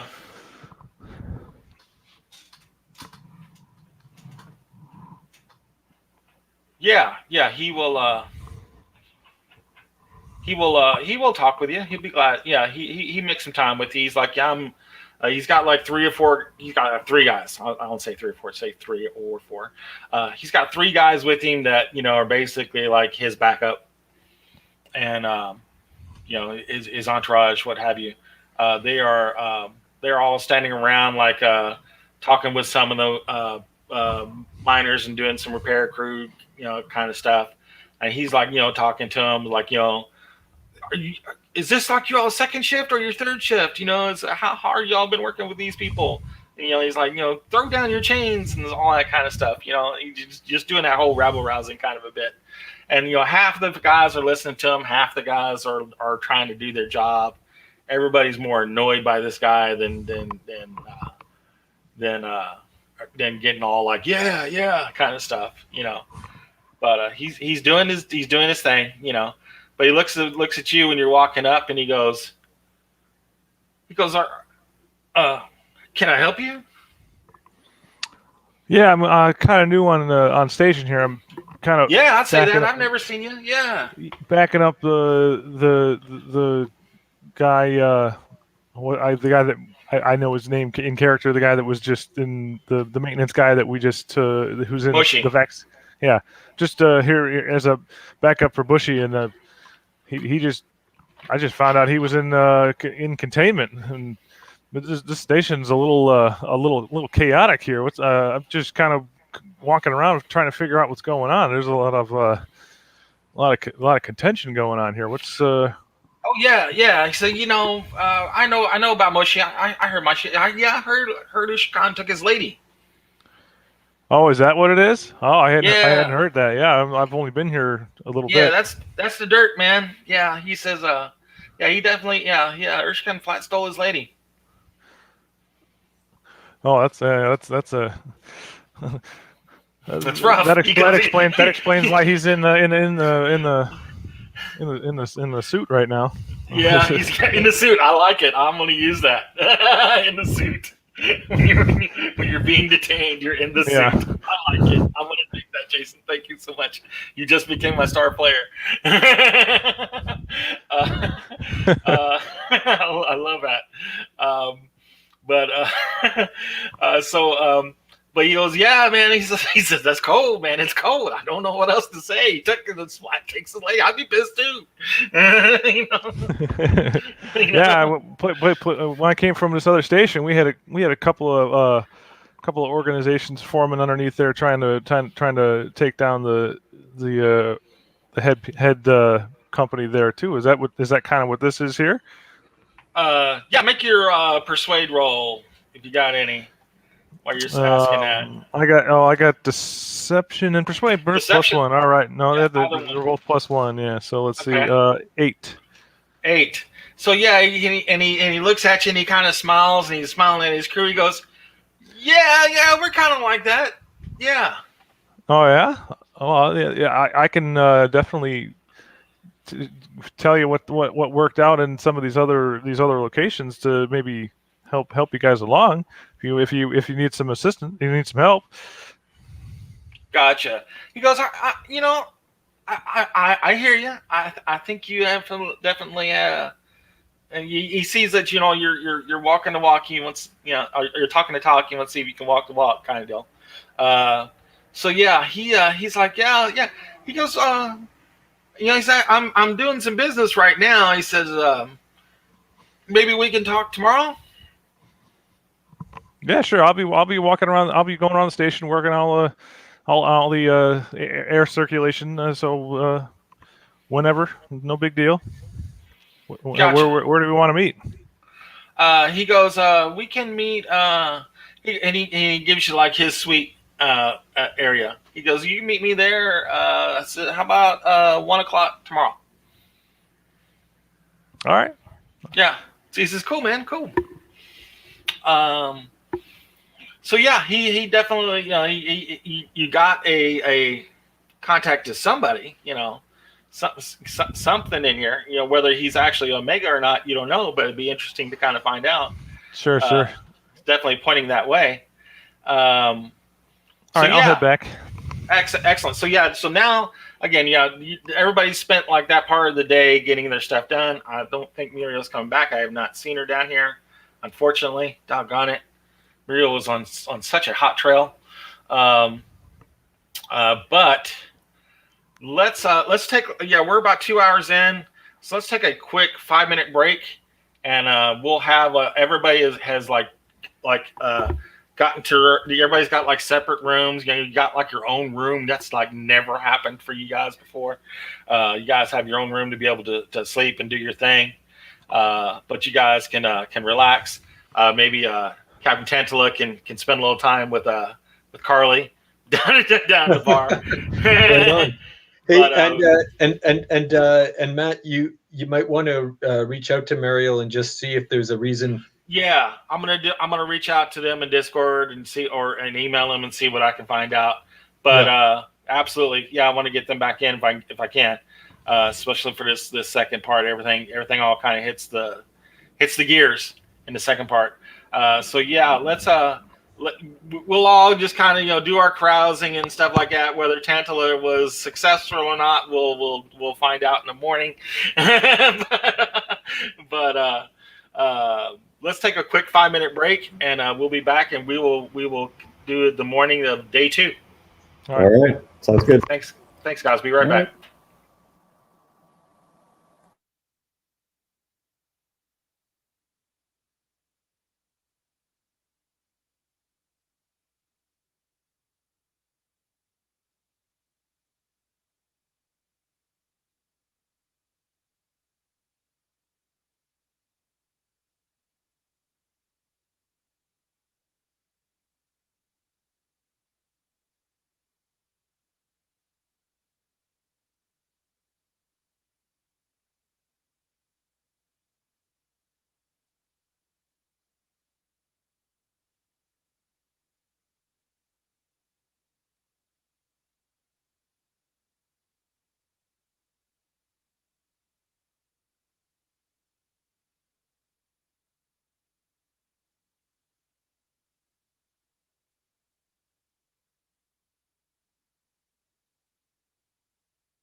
Mhm.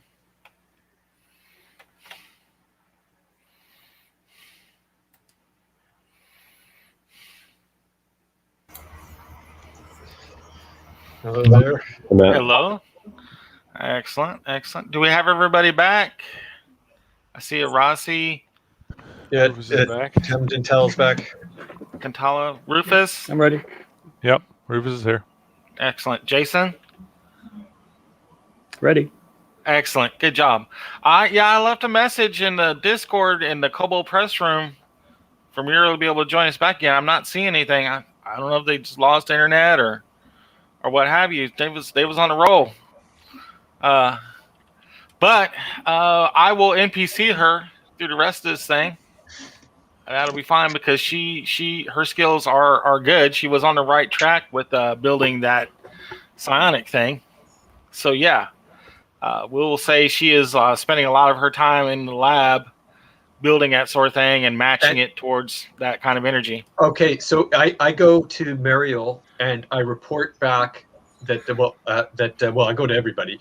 I report back that I had a little bit of a headache in the bar, and the people were smoking strange things, and so I don't know if it was if it was what they were smoking, and someone who knows about this might want to go and check. Maybe Rufus, with his good sense and as part of his investigation, and maybe Mariel could also run a brain scan of me and see if there might be some sort of anything to do with the psionics. Gotcha. Yeah, Muriel will be glad. You want to do this before you guys go to bed? But yeah, I'm a little concerned about it, and I've got a headache. Yeah. She rolls a 10 with her medic skill. She's looking at the scan. She goes, something happened. I can't tell. I mean, it looks like a sinus headache, but there's something not right here. Let me take some readings. Yeah. And she's still in the process of like building the machine and working it with her other her stuff that she had. Maybe the doctor could run a physical on me. Yeah. And definitely. And yeah, they can do that. They'll run some tests on you that night. So I guess you're skipping your date. Awesome. Are you going to skip your date to do the tests? Yes. Ah, damn it. Oh well. No, actually, I'm not going to skip that date. I've got to be there. I've got to be there all night. No. Just however long it takes, Tantella. Sometimes it's the thing. Because sometimes you got to put a little overtime in. You see what I'm saying? Well, I definitely have to. I definitely need to go back and see if there's any more intel. Yeah. So I don't want to stay for more than, let's say, an hour. Oh my God. So yeah, basically all they can do with that then is do some scans. Okay. And, then I'm going to have to come back. I'm going to have to come back. I can sleep there. I'll go sleep there after. Huh? I can go back and sleep there. Go back and sleep there. He's like, and doctor's like, I can't have you take up a bed space. You got a hotel room, use it. This is not a hotel. The hotel is up above or down below rather. All right. I text. What's her name? Carly. All right. Yeah, I text Carly and I tell her that I'll come by her quarters later. All right. Nice. I've got to stay for some. I've got to stay for some tests. she's like, is there I want anything I need to yeah, I want to make sure I'm clean. She's like, is there anything I need to know about? Question mark. Your my CD's checked out. Nice. Emoji wink. Emoji wink. Exactly.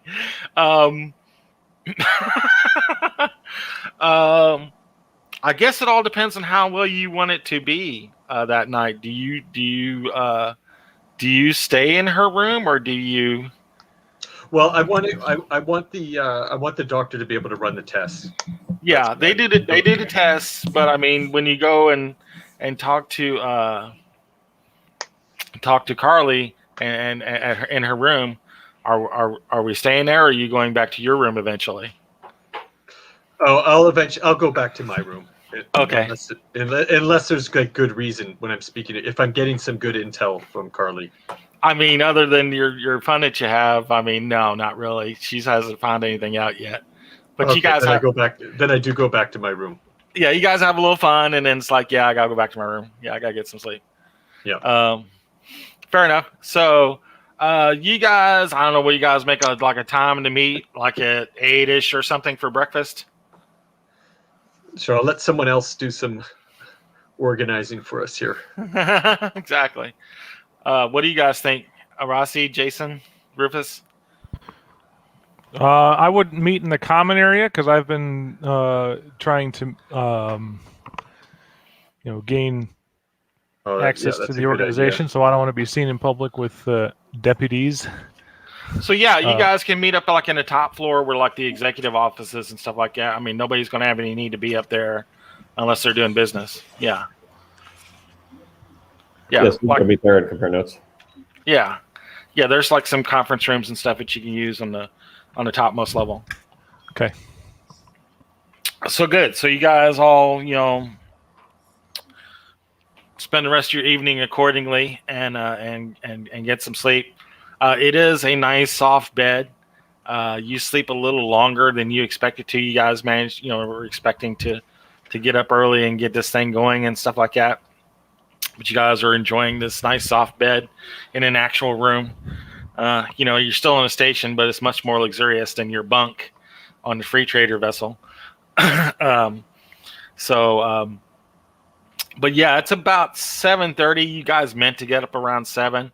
And it's about 7:30. Your chronocoms are buzzing, and you all are like, "Oh crap! We're supposed to meet the guy." You're expecting it to be the guys hollering at you. You're getting ready and stuff like that. But it's actually Marja.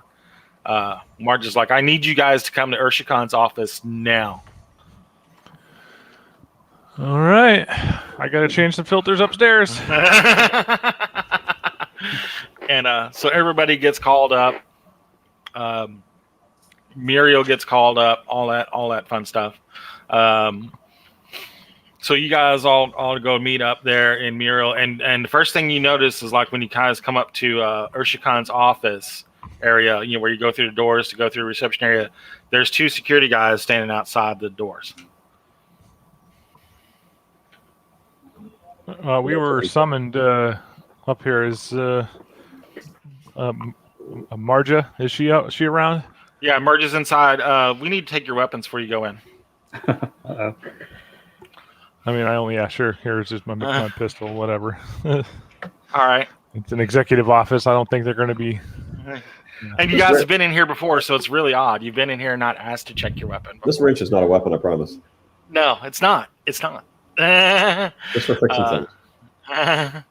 Tantella, do you hand over? What do you got? Your stunner and your laser? Yes, that's right. Gotcha. All right. So they take those weapons and they get a cart and put them on like a cart beside you guys because it's more than they can carry. They let They let you guys on in though. Do they let him take his wrench in with them, or do they take that too? If it's part of your toolkit, you probably got it like in a pack or something. Yeah. I mean, they'll look at it and go, "It's a toolkit," Okay. Fine. He'll turn in his pistol. Exactly. All right, your stun pistol, excellent. Yeah. All right, so you go in, and the first thing you guys notice is like sprawled out right in front of the door, probably about 3 feet from the door, is a body covered in a sheet, and you see Martin at his desk, all upset, and Marja's leaning up against the desk, going, "Say good morning to Urshikan. I'm afraid he won't be able to answer back, though." Oh my gosh. Mr. Urshikan. Yeah, I believe he won't be talking with us ever again. But, we need to run a brain scan and such. So how long's he been dead? So Martin came in here this morning to start the day and found him right here inside the door. Okay, so Muriel, do you want to run a brain scan? Muriel pulls back the sheet, and of course there's like a nice hole right in the middle of his head. He also has Yeah, it's a nice hole right in the middle of his head, and he also has a stab wound in his chest. Huh. Like a not like a circular wound, like a slotted like stab What wound about in the his head? chest. Yeah. She's like, I know I'm a doctor, but I'm gonna say that shot did it right in the middle of the head. So where did this happen? There's no video footage even of this. It's like, I mean, this was in his quarters. He doesn't have any cameras around there. What sort of security does he have protecting him? And where's Catherine? Where's Catherine? Yeah, and she says, he says, we can't find Catherine. We can't even find your kill right now. It's odd. It's very odd that those two are gone. And she looks at Martin. She goes, well, go ahead and tell us, Martin. Do you have any cameras in here? I mean, I know we don't have any in the actual Habitat ring, but do you have cameras in the office? Everybody, make me a persuade, deception roll, what have you on there.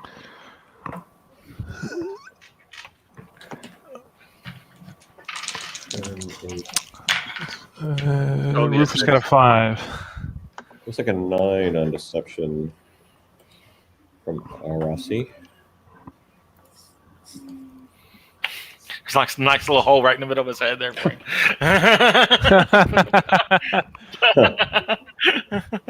Does he have the eyes bleeding anything too? No. Okay. The only obvious wound you see is the knife wound and the shot in his head. I'd ask to at least do just a basic scan of him to see if maybe they're trying to cover it up, any other kind of attack that might have happened, like to say that, hey, no, this is actually not a traditional attack. Gotcha. I'm sorry. So how did everybody go I think it was a 9 deception, wasn't there? 9 deception. There was a 9, Nice. yeah. All right. So yeah, first he's trying to we normally don't let people know about this, but yeah, since Mr. Shikan's no longer with us, I guess we definitely want to have this on. And he pulls up a screen. He says there's a hidden camera right behind me that watches this reception area. And he pulls up the screen. And he backlogs starts rewinding the recording. I'm not saying tape this time. I'm not that old. but he starts rewinding the recording and Laserdisc. Got it. Yep. Exactly, Laserdisc. Yeah, it is Traveler technology, right? So it's got to be Laserdisc because that's high-fi back then, high tech back then. He pulls in the big 9-inch album Laserdisc, but starts rewinding it and goes back to about 2 a.m. and you see him staggering down the hallway, holding his chest where he's been stabbed. And he's staggering down the hallway, coming to the door. And as he comes to the door, he presses to open the door because there's a call light, like somebody's trying to buzz in. And there's an intercom kind of thing by the door where you can raise people on the ship, on the station. Mm-hmm. But he goes to answer the door because the comm light, the light on the door is somebody's buzzing to come in. He opens the door, and in steps Captain Tantella. Coolly pulls out her laser pistol, and shoots Urshikan right in the head with a laser pistol. Captain. Captain, explain yourself. And Marge is like, huh. And she's beeping on her comm for the 2 security people to come in. So I have computer skills. Can I check and see if that's been tampered with at all, or I don't know if that applies. If it's been yeah, Photoshopped. you can do that. Computers, sensors, anything like that. But yeah, Now- in the meanwhile, while Sure, you're sure. doing that, Yeah, in the meanwhile, Marge is like calling in securities. Like, So, security comes up to either one of them and he says, "Didn't Captain Tantella have a laser pistol on him?" So yes, sir, laser pistol. Yes, ma'am, laser pistol on this diner. He says, "Please detain Captain Tantella." So now I do not remember. I do not remember anything about this. The one thing is, I did have a headache, and I did go to the sick bay, and they did run some brain scans. So either this is fake or I've been drugged. And you're telling them that as you're getting hooked up, Yeah. by the security, so it's like, yeah, let's we'll talk soon, Captain Tantella. Marja says, and says the two security people walk you away. What time was that at that this happened? We'll say it's about 3 a.m. So I would have left my darling. Your alibi. You left your alibi by then. Yeah, we'll say you left your alibi around 1. Should have stuck around. Should have So, stayed the no, night. Multiple reasons. But the results of the scans and everything, were those being worked on? Yeah, they're being worked on. This is just one of those things that takes time. Nobody on this station All right. is a psi scientist, so they're doing that. Rufus, I believe, is working on the cameras. Is that correct? Was it Rufus or Jason? I'm sorry. Rufus, I was just going to look at the images from this current thing right now. I don't know if there was something else that you were talking about. Gotcha. Rossi has sensors 1, so he can take a look and see if he thinks there was any tampering. Gotcha. Yeah, we Gotcha. can work on that. So yeah, make your rolls, please. Okay. Would that be intelligence?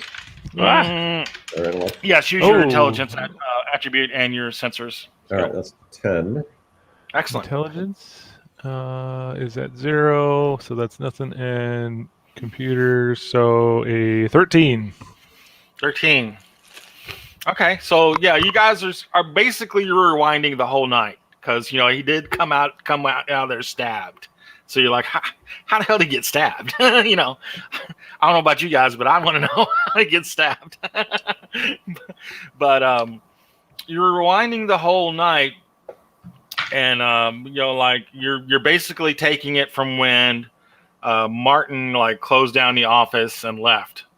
The area for the night. Now this whole suite is basically Urshikan's office and living quarters. Like he has living quarters just off of his office over there. So you can only really see what's going on from behind the reception hall camera. So your view is kind of limited. So when he leaves, you go forward about an hour and a half. It's like 6:30 p.m. and the comm light comes on, and Urshikan comes out and answers the comm, and he steps back for a minute and looks, and this woman walks in. It's not Katerin. It's another woman who's wearing like a flight suit coveralls, kind of like what you guys are wearing, coverall kind of thing. And they come in and they're talking, and he looks very, very surprised to see her, and motions his hand down the hallway, and she walks down the hallway with him. They get out of sight of the camera.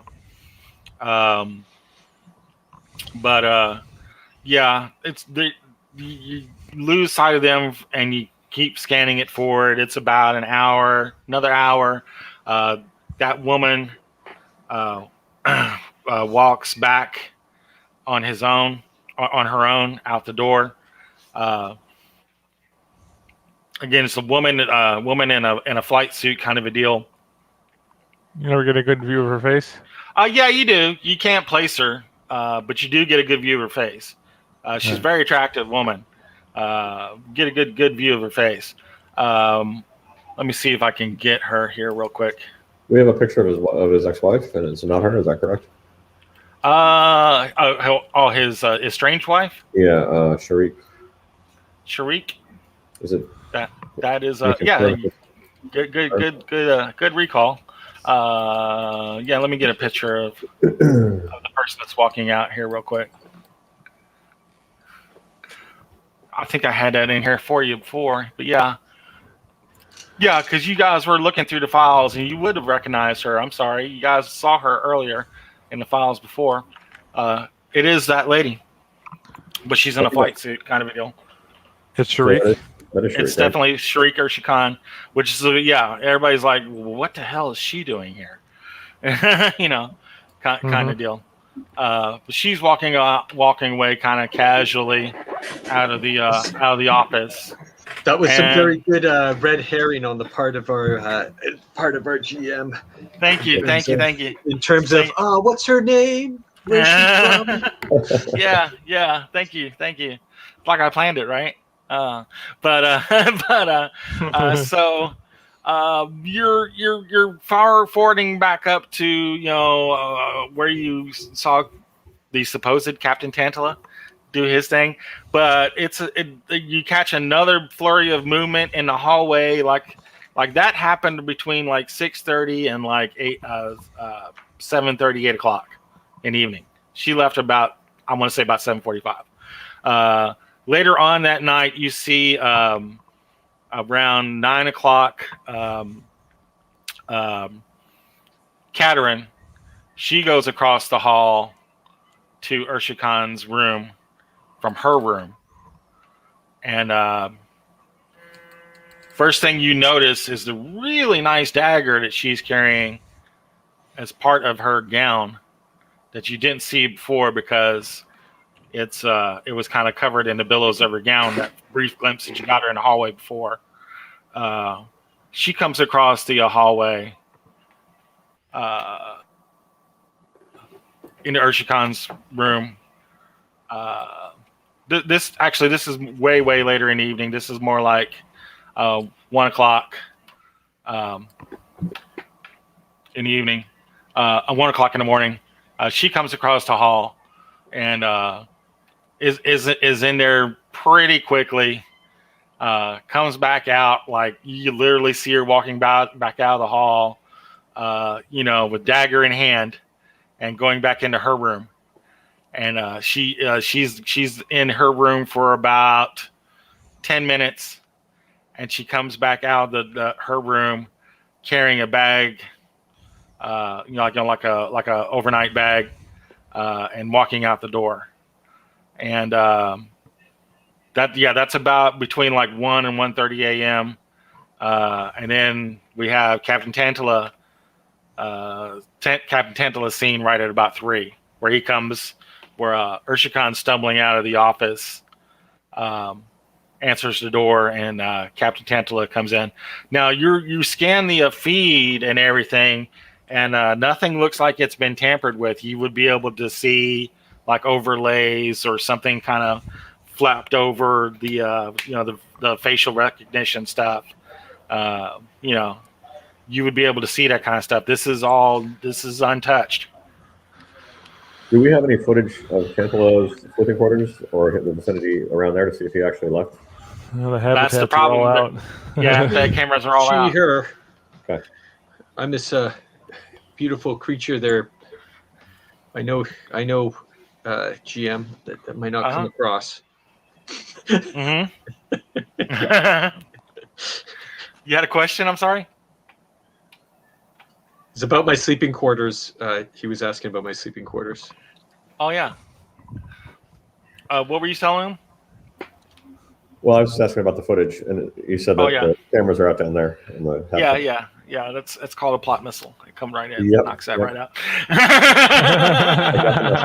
Nothing just you.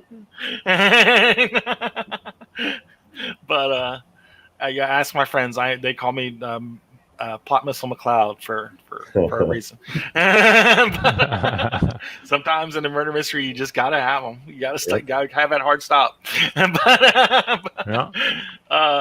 So yeah, I mean, it's like, Captain Tantella is like red-handed, caught on camera, coming in and just shooting him down in the head, point blank, with the laser pistol. So, was Urshikan stabbed with a dagger or not? I guess is what I'm trying to figure out. Looks like he has a stab wound in him. Yeah, looks like a knife. Muriel's backing that up. Yeah, like he's stabbed. So he was stabbed 3 hours earlier, or 2 hours earlier? That seems... Yeah, roughly 2 hours before he was shot. Around then. Roughly 2 hours. And so did we see him between the time he was stabbed and, in theory, stabbed and the time Cantala showed up?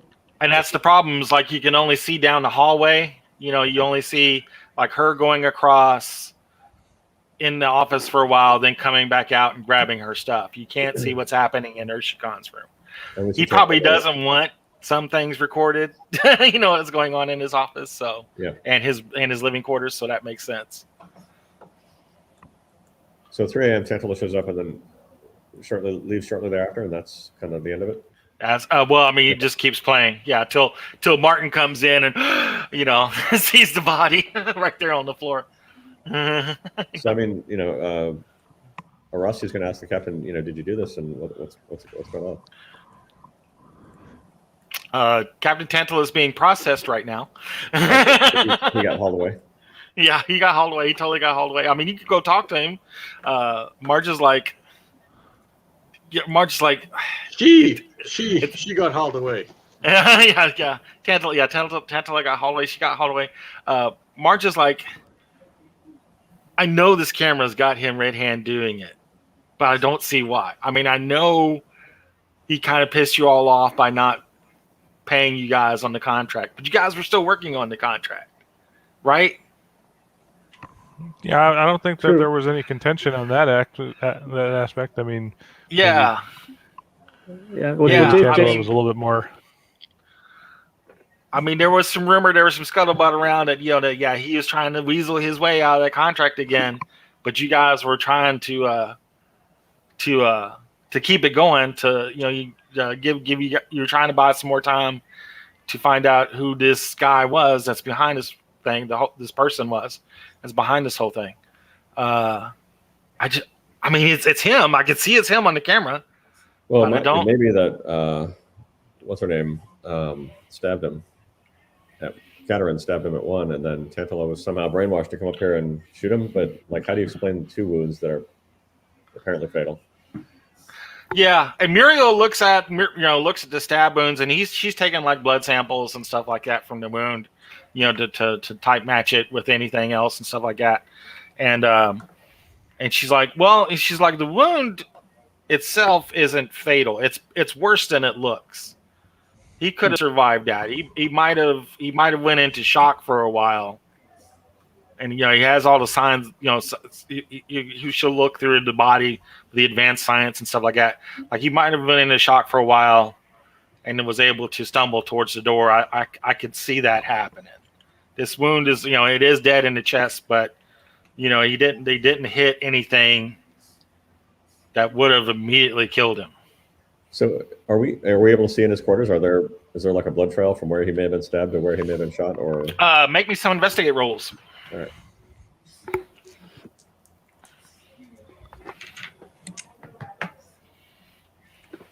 Seven for Arashi is 7.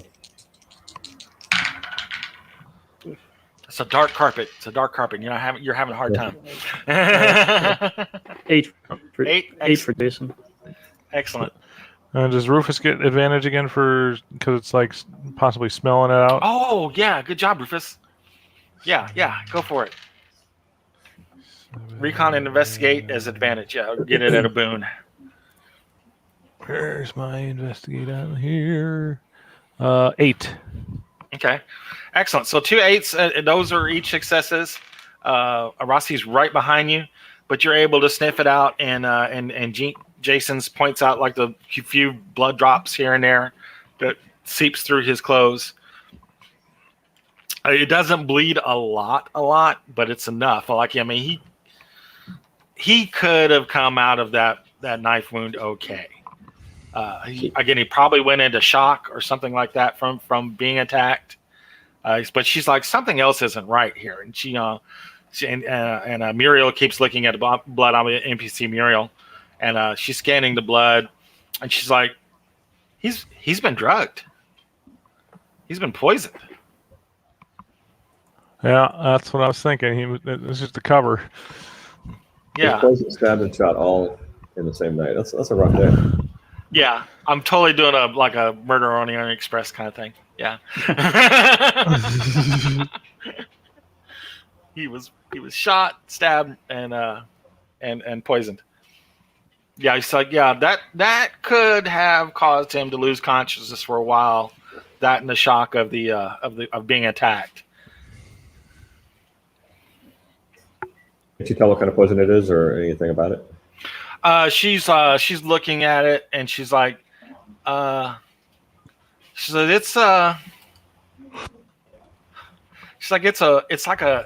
it's basically like an industrial cleaner, you know. Whoa. Yeah, it would do the trick. Yeah, he basically, you know, it must have been ingested or something. So check any glasses or anything in there, you know. But it's definitely. I'll sniff around any glasses to see if I smell anything. Yeah. I won't even make you roll, Rufus. You once you know what you're looking for, you definitely get like a chemical odor that humans wouldn't pick up because they're not humans, because they're not Varger.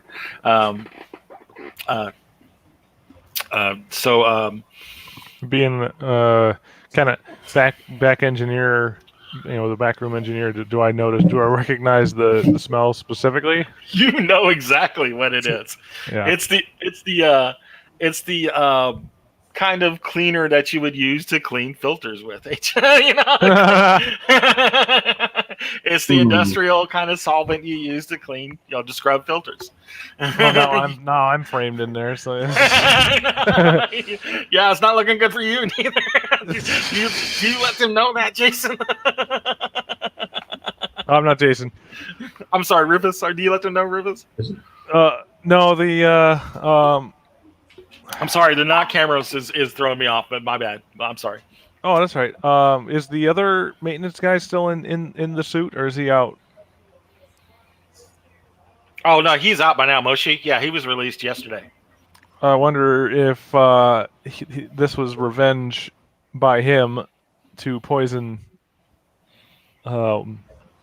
Urshikan for stealing his fiance, because he's a technician just like me. Or yeah, he's the technician that would have access to this type of chemicals. Yeah. Yeah. I mean, it's not hard. I mean, anybody on a ship would have access to this kind of stuff. I mean, you would use it on your free trader to clean the scrubbers on your ship. And I mean, and it's not like a high tech job. Like anybody can do it. I mean, just because anybody can be like, it's like doing the dishes. Anybody, it's like your turn to clean the scrubbers. Sure, I don't know if it was like the maintenance company that maintenance department has a cabinet where all the volatile chemicals are locked up and only certain people have keys or whatever. No, it'd be more like a maintenance closet where they keep their brooms and mops and crap like that. Yeah. Okay. Yeah, like on your ship, it's a pretty lax duty. On the station. Yeah, it is the maintenance staff that's supposed to do it. Moshi's one of them. So it doesn't look good for Moshi. But yeah, I mean, anybody has access to this chemical. Anybody that is on a ship, that flies a ship, anything like that, has access to this. It's basically an industrial cleaner.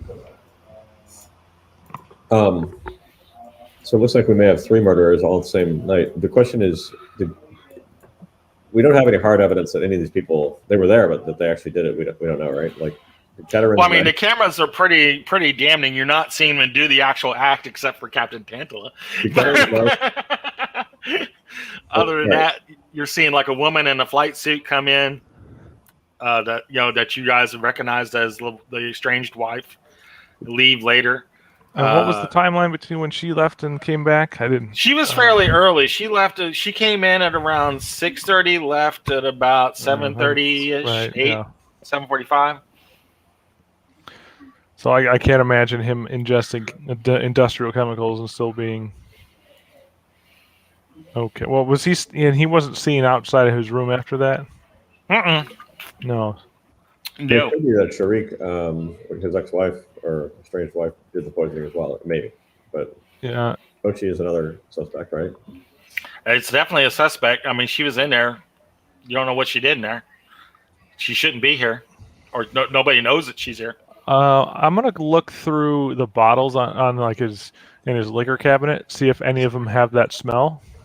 Okay. Yeah. Yeah. None of them have that smell. Okay, so this was something that. Where did he get it then? It's one of the glasses on his desk though, right? Yeah. Yeah. Like one of the glasses on his desk, and we'll jump this forward. Like you can do some fingerprint scans, and it's his glass. You can take. Sure. Yeah. Yeah. We can jump that forward. But how did it get in the room?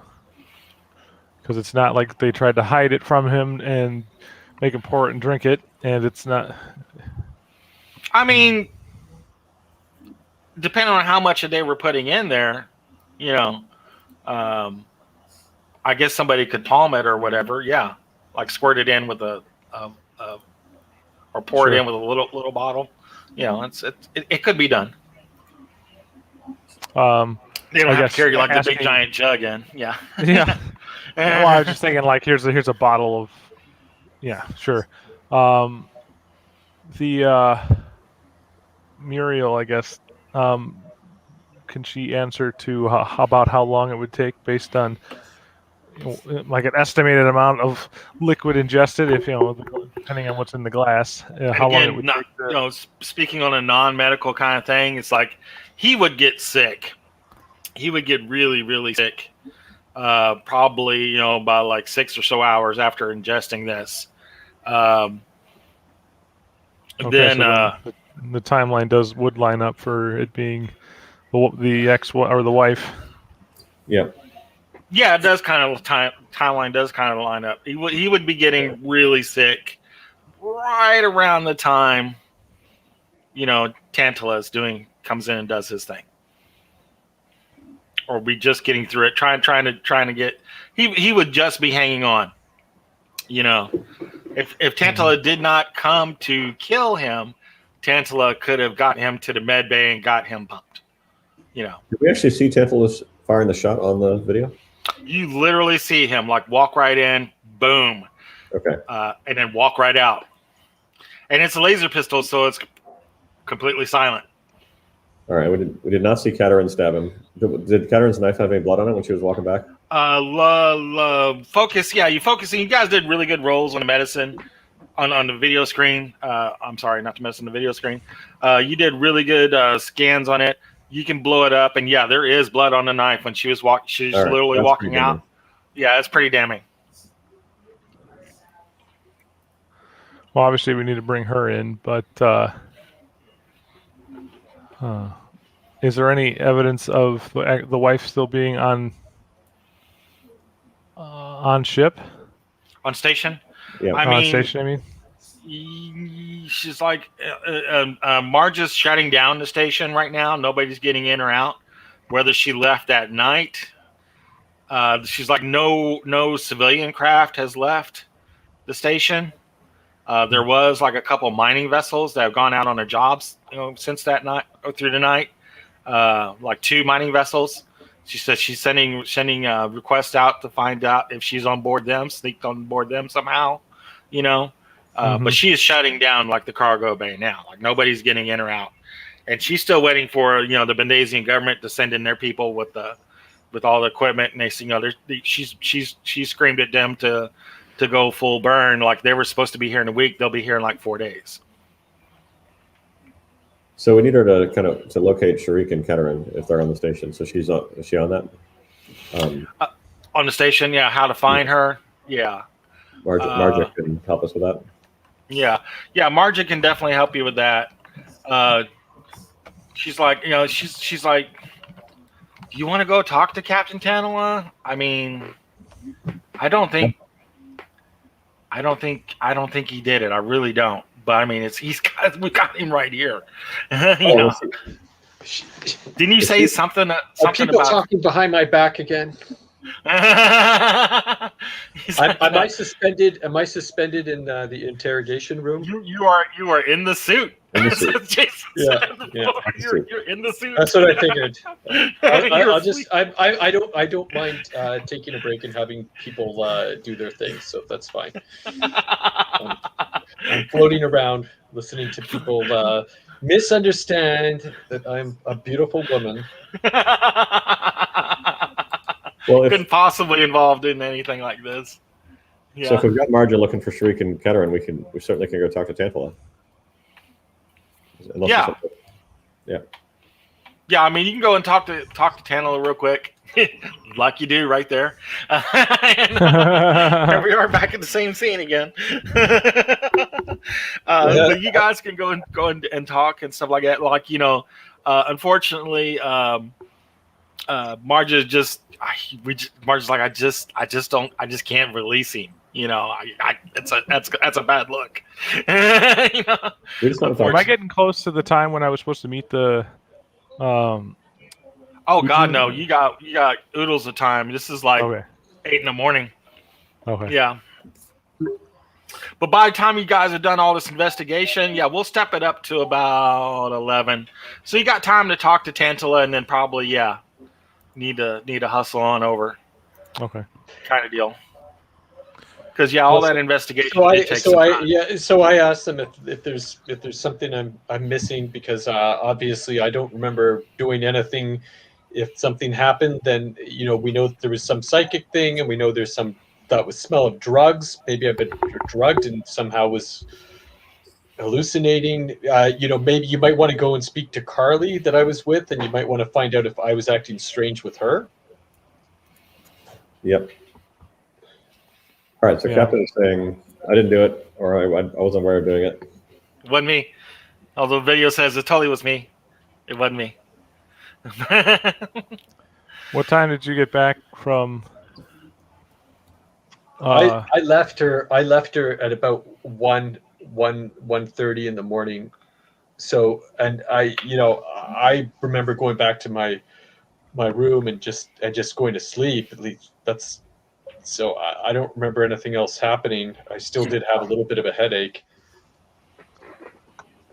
And you might want to see, like, has something come up from the doctor's office? Because I can tell you, I'm also getting seasick from floating around in this.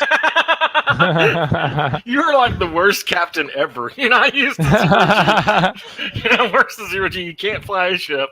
Except for Walter Park. Yeah. Take the fall. He's like, you can take a fall like nobody's business. But yeah. So we should check the medical scans and talk with Carly. Those are good ideas. Yeah. Any other ideas? I just have my my meeting I got to get to here in a little while. And there's the bar. There was that smell in the bar. You might want to go to the bar and see if you guys can figure out what that was. Muriel can go in there with the scanner. She can do that. Yep. All right, let's do those. All right. What we find. So we got a Rossi. It's been nice speaking with you guys. And she's floating around. Let me know how it goes. Don't worry, Captain. We'll get to the bottom of this. We'll get you out of here, Captain. We don't think you did it on purpose. Well, let's just hope you come back and he's still there, not like in Outland. When they go back and check on the guy in the cell, it did not turn out well for him. No spoilers. On the list. But, so we got a Rossi and Jason. Is that correct? Are we going to the bar with Muriel to talk to Carly? What should we do the medical scans first? Yeah, let's figure something out. Doing the club scans. Doing what scan? I was going to say do the medical check on the captain's medical scans to see if we learn anything there, and then go to the bar. Oh yeah, go back with Muriel to talk that over, and then we'll jump to Rufus's meeting, and then we'll get you guys the rest of you guys where you guys are going to go. Jason, were you wanting to do anything different? I'm sorry. No, I was going to go to the bar. You're going to go to the bar. Do you want to go check on the scans with them, or you want to go ahead and go to the bar? Oh, well, no, I'll scans first. That's fine. Okay, so scans first. All right, so you go back and check on the scans, and I mean, the medical person looking at them, and she's like, the what for sci-fi terminology, the scans between Captain Tantella and Captain Fonro over here, who was fried, are similar. She goes, I don't know a whole lot about psionicology. I'm not a psionicologist. That's the person who studies that kind of stuff. But she goes, if there is similar energy signatures here, yeah, I can tell you that. Okay, that's helpful. Yeah, it's definitely something. Yeah. Yeah, he says, can I tell you straight up, this person's mind's been tampered with? I can't say that. I mean, somebody that knows more about this stuff than I do would have to come in and say that. All right, so we thank the doctor for that. And yeah. I think we should head to the bar and check it out. Okay. So,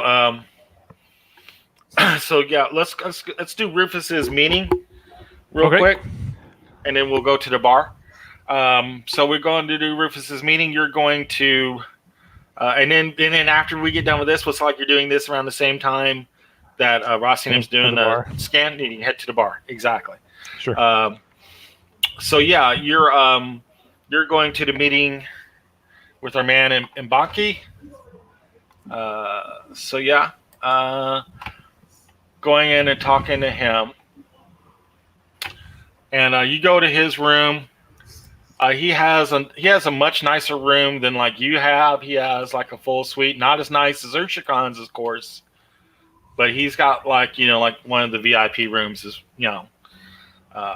in the area. He has a really nice setup. He's got his 3 guys that are his back up there again with him again. See, I know I'm talking to the right people. You got a better room than I have. Exactly. This is what I'm talking about. Exactly. He's got a nice desk there, and he's bringing guys in. He's like, you want a drink? What are you drinking? It's a little early for that. I had a late fine. night last That's night. Cool. No. That's cool. She says, he's like, scuttlebutt is Urshikan's dead. What the hell happened? You know anything? Yeah, I've just been hearing the same thing, and just people kind of running around trying to figure out what the heck's going on, closing down the station. I've been haven't heard anything else. Do you know anything about it? I'm just curious myself. He goes, I might. It's been really odd. His old lady came in here 2 days ago. Oh yeah. Yeah, she flew in out of nowhere, and he checks his tablet, whatever he's got. His tablet. He's like, and she did not come in under her name. Oh yeah. No. Huh. I wonder if she came in on. I came in a couple of days ago. What name did she come in on? I might have seen her. And she pulls up the name, and he goes, her name on the manifest was Kashin Than. Kashin Than. Okay. That might ring a little bit of a bell. We didn't do much talking on the way in with everybody, but I might have heard that name on there. Huh. Gotcha. Interesting. Yeah. I was like, he's like, they're still married, right? I don't know. I just changed the filters around here. He's like, it's none of my business, but I'm very interested to find out if maybe, what if Urshikan had a will and what it said. it'd be really really cool. Well, I mean, if they got a couple filters to change in his office, maybe I can go take a look or something. Yeah. He goes, I could definitely make that worth your while. I'd be interested in finding out. Yeah. He says, he goes, I know all the people that work the docks and stuff like that, and I know everything's shut down. He says, I can definitely He said, if you're interested, I mean, I know you're working for Marja and stuff, but I mean, that's no secret. I've had my people look around you while you guys are about. Yeah, And, yeah. She brought me in here to help with some of the cameras that are down, and I'm just one of those people that does a lot of things. Yeah. Well, she's like, well, I could do Marja a solid in this situation, in this serious stuff is happening here, and the whole place is getting shook up. I don't know who's going to take over after this.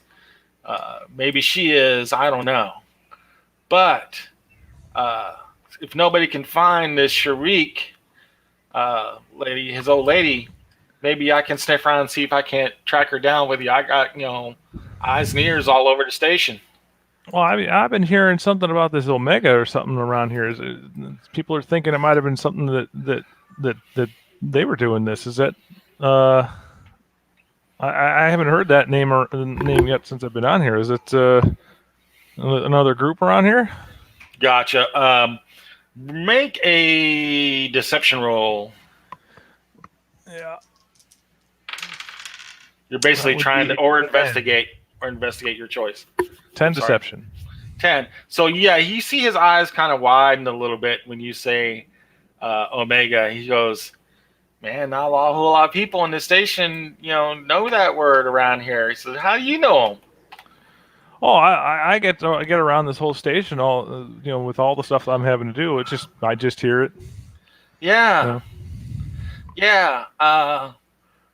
He goes, I'm gonna lay my cards out on the table, man. I says, I don't know who this Omega person is, but I know it's one person, and I know that they're running around quietly making stuff happen that even I can't get going. Oh yeah. Yeah. He's like, I've actually been kind of hot on them myself. But the problem is like nobody really goes to Omega. Omega comes to them. Kind of deal. So. And maybe that's not something you don't want to be involved in, I would imagine. Oh no, I want to be involved. He goes, don't get me wrong. I want to find out what this person knows, because if I could use it to fight what's going on here on this station, how all these workers are being treated, it could definitely help me. He goes, well, yeah, I can keep an ear out for you. What else do you know? I can. He says that's the problem, man. He says, but you know what? Let's work together on this. I'm gonna have my people beat the streets or the hallways, I guess. Yeah. For anything, I'm gonna shake my people down and see if they can't find anything about this Omega person, and see what I can find out. If you want to see what you can find out, we can get together on this. I think we can come together on a deal on this. Yeah. All right. Absolutely. I like the way you operate, man. I think we can work together. I think this is good. Yeah. I'll see what I can find. You can ask him how he knows it's a person and not an organization. I don't know if that's. Yeah. I'll keep an eye out for this single person. You sure it's a single person though, huh? That's thank God for comlinks, right? He goes, it's got to be one person, because if it was a group, I know who they were. It's got to be one person really quiet, keeping things quiet. You know how it works, man. The only way you keep a secret is if you know it and the other person don't tell anybody yourself. Yeah, the only person you trust is yourself. Yeah, exactly. If it was two people, I'd know about it. Somebody would be talking. All right, man. Well, I'll keep an ear out, and I'll see if I can find that will for you. Yeah. I'd be really interested. I mean, not that I can get anything out of it, but I'd be really interested. All right. Put me down in the pool or whatever that the wife is getting all the money. And what do you want it to say? Exactly. The Deadpool. Nice. Yeah. The Deadpool. Nice. So, all right. So we are going to the bar. Muriel in tow. She's got like a chem sniffer scanner that's basically, smelling around all the stuff that's in here and telling you what's in here, And but she's trying to do it quietly, like keeping it under her lab coat, kind of a deal. You know, it's like This glow. 20-pound computer she's lugging around. Can't travel her technology, but she's kind of got like her tablet under her coat or whatever, and like pulling out a wand every now and then, just kind of waving. What's this it extension cord dragging behind her head? Exactly. Ethernet? What the hell's Ethernet? Who's sniffing ether? What? What? All right. So we're in the bar, looking for Carly. Carly is dancing. Carly is dancing, doing her very vigorous version of performance art with another person on the stage. Yeah, that kind of a performance art. I'll go ahead and mark this. Video not safe for kids. But yeah, you know, we're back in the bar. But Carly's in there on the left, doing a fine show. You can tell Carly is by the description that Tantella gave you. You know, she's got like a mole on her left thigh. so that kind of a description. So you're seeing her, and you look around, and like the doctor's like, I'll make my medic grill as she's sniffing the air here with her scanner, and she's like trying to bump things around here. I mean, she's fried. She's really tired. She's been working like nonstop on this machine, trying to get this machine together, you know,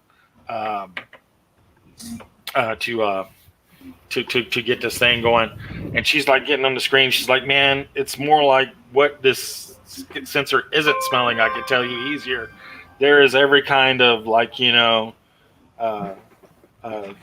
tobacco, vape, odor, you know, all kinds, you know, what chemicals aren't in the air. But there's a plethora of mind-altering substances in the air. He's like, I'm having a hard time believing we didn't get stoned just as soon as we walked in.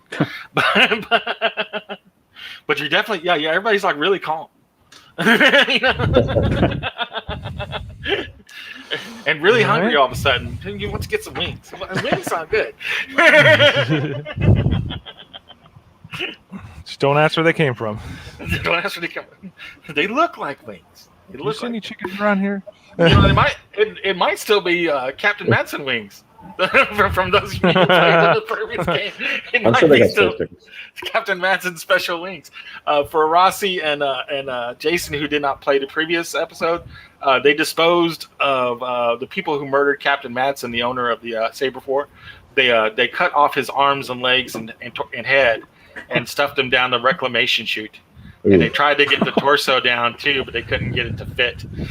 So they wrapped it up and put it in the sink in the bathroom, in the bathtub, in his room's bathroom. So yeah, everybody's been eating a little bit of Captain Madsen over this past week. Oh man.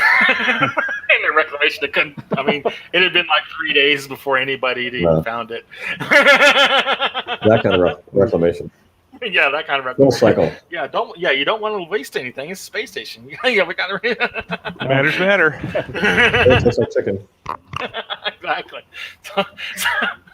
So yeah, those with a really grim sense of humor can put on the chalkboard. You know, today's special, Captain Madsen's wings.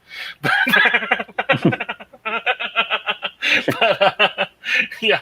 But yeah, the bar is busy and stuff like that. Even though it is, you know, like around 2 in the afternoon. There is no time, like the station operates on 24-hour clock. People are coming in and out of here all the time, so the bar is always busy. There's no like downtime. They just revolve shifts. Yeah, Carly's there dancing. The Muriel's like, you know, my sensor's spitting every chemical out underneath the sun. But I mean, and they're all mind altering, but nothing's going to be like. I mean, they could definitely make you suggestive. Yeah. I mean that works. That all clocks. But she's like, I can't put my thumb on anything. You know, there's too many things to put thumbs on. I don't have that many thumbs. So yeah, You're basically waiting for Carly to finish her dance. Make me some recon rolls, please. Oh boy. Captain 6 for Tantella, Rufus. are you still with us? Yes. Excellent. Yeah. You're floating around in your 0G suit again, in the cell, in the suit, and you got like the comm to the console where they can talk to you, right? But after that, you get like like the white noise, kind of like static, kind of a deal that really drives you nuts. But now all of a sudden, out of nowhere, like you're hearing like open comms with Rossi and Rufus and Jason. Okay. So yeah, you're hearing what they're hearing. Excellent. You're like you're in the club. And so okay, and so it's open comms though. Yeah. Are you going to ask for a mic check? I'd like an update. Can you guys? Hey, I'm floating around here. I've excavated all of my breakfast, and I'm wondering if you guys could give me an update. Have you spoken to Carly? We're about to. Have you been released? How are you able to talk to us? Well, I'm able to speak with you now. Oh, Yeah. that's generous. And you hear Marja come in on the comms. She's like, "I'm trying to do everything I can to kind of help you guys in this situation. I've been keeping. You guys have been checking with her what you found and stuff like that. We'll take that as writ. Yeah. So they're trying to help me out. I can. Yeah, I can't release you, but at least I can in. let you listen in. Yeah, I can't. Yeah, that's basically what she's doing. And of course, I'm monitoring the conversation, so Okay. So we'll bring him up to date. We'll bring the captain up to date on the medical scans, and the bar is full of everything. And Did you find anything out from the bartender or anything? Have you found anything out about this smell, this drug that I smelled? Muriel pipes in at that point and says, she's like, there's dozens of chemicals floating around in here, and the captain, all of them would definitely make you suggestive. I mean, there's all kinds of drugs in the air.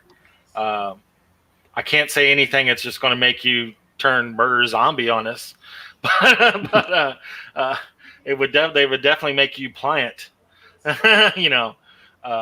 Walking in here, you would definitely be more open to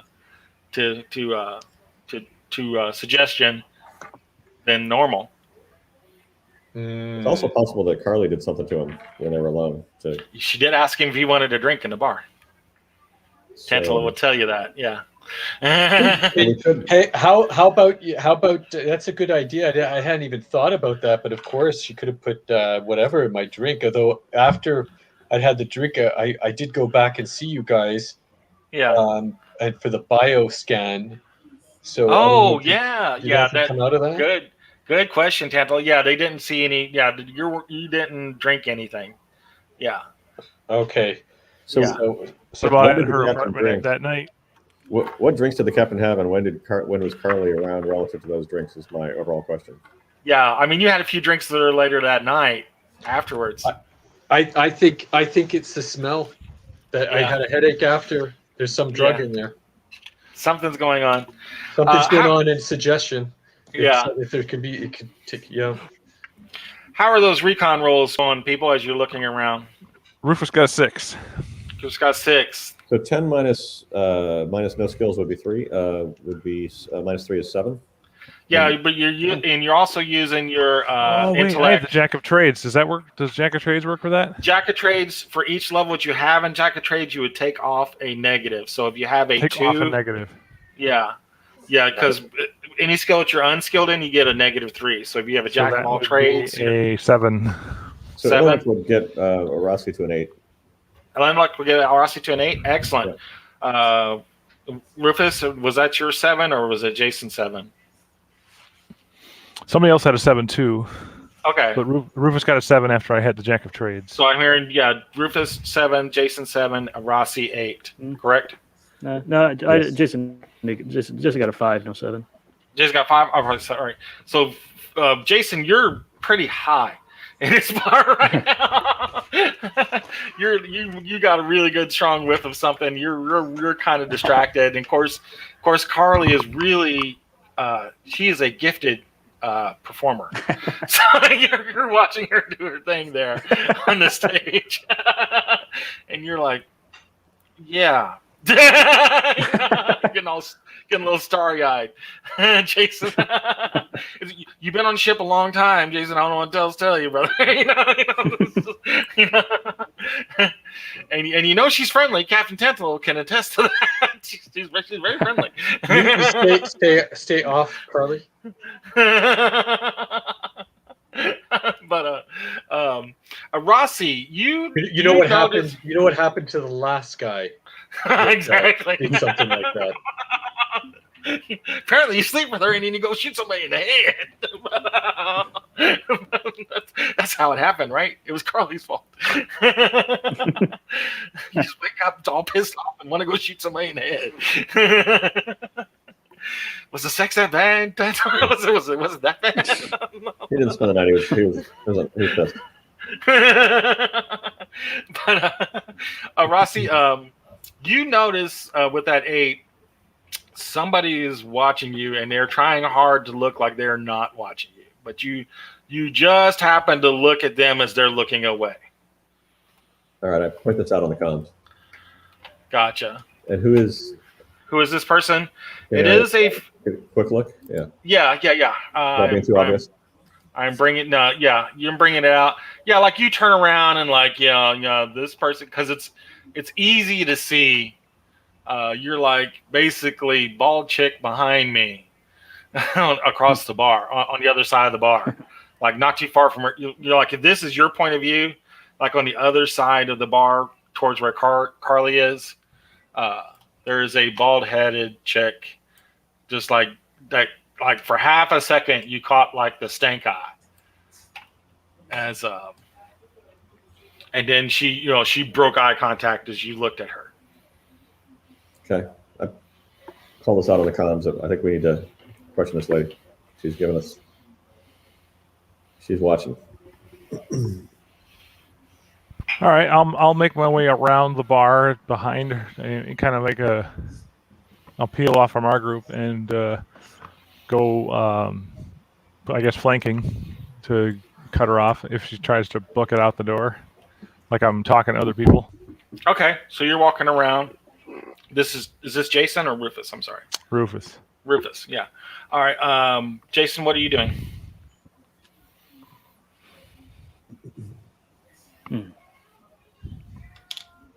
Yeah, I'll try to. I won't make a direct approach, but I'll sort of. I will tear my attention from Carly and sort of approaching the general, so I'm not just in the general part of the bar as this person is, not looking at her, but just sort of sauntering over. So you guys like splitting and walking around the smart bar. move. Stay away from Carly. Damn, Ted, get off my biscuit.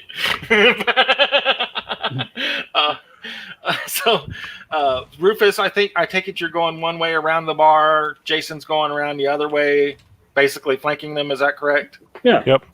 Kind of getting in that area. Rossi, which way are you going? There's only 2 ways. Or you can go across. You can go across. I mean, you can be really obvious and go across. Leap over the bar. Yeah, leap over the stage. There's always options. I think he'll do something to kind of keep her attention, so that distract her, so she doesn't notice the other 2 approaching.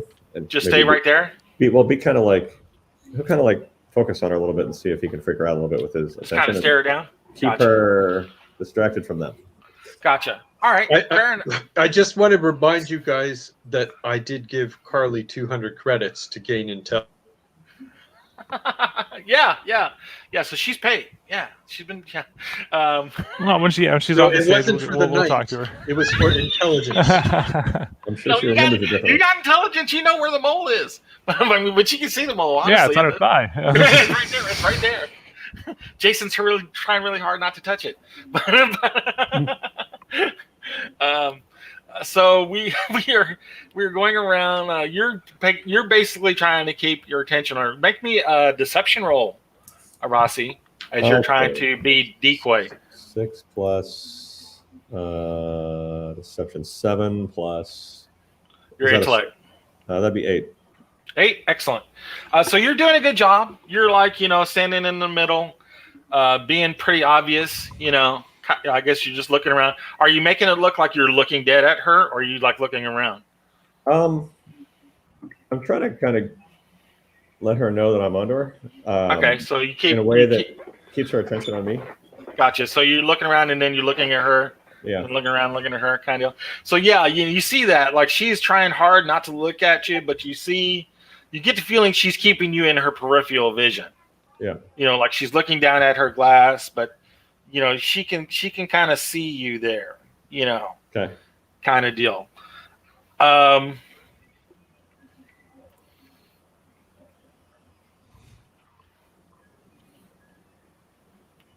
And this is one thing that sucks about Traveler. All of a sudden, out of nowhere, you are getting a severe headache. A severe headache. Erasius? Erasius, yeah. Take 6 points of damage off your endurance. All right. So basically just take 6 off your endurance. Gotcha. Is that all of your endurance, or do you have any left? You have 1 left. So you basically almost sink to your knees. like that. But you do grab your head. Say anything while this is happening? Does who? Yeah, Rossi's going to shout out on the comms that my brain is melting. My brain is melting. My brain is melting. Okay, so call. Oh my gosh! Did you look at anyone? Did you smell something? I'll say it's the bald chick. Go get her. Go ahead. Were we given our weapons back? No, you were not. So we got a bar. We're in a bar fight with a psionic person. This will be interesting. And those stun You saw a bald chick? Huh? I bet you the psionic powers make her hair fall out. That must be her. It's got to be her, right? That's like Xavier. He had a better connection to the outside. Don't have about interference. Damn. Nice. So yeah, we're in a bar. I mean, you can grab up chairs and bottles and stuff like that, but that's your weapons right now. All right. Yeah. Well, I guess I'm going to grab a bottle. Trying to sneak around her so she doesn't see me, and try to just smack her upside the back of the head, knock her out. Okay.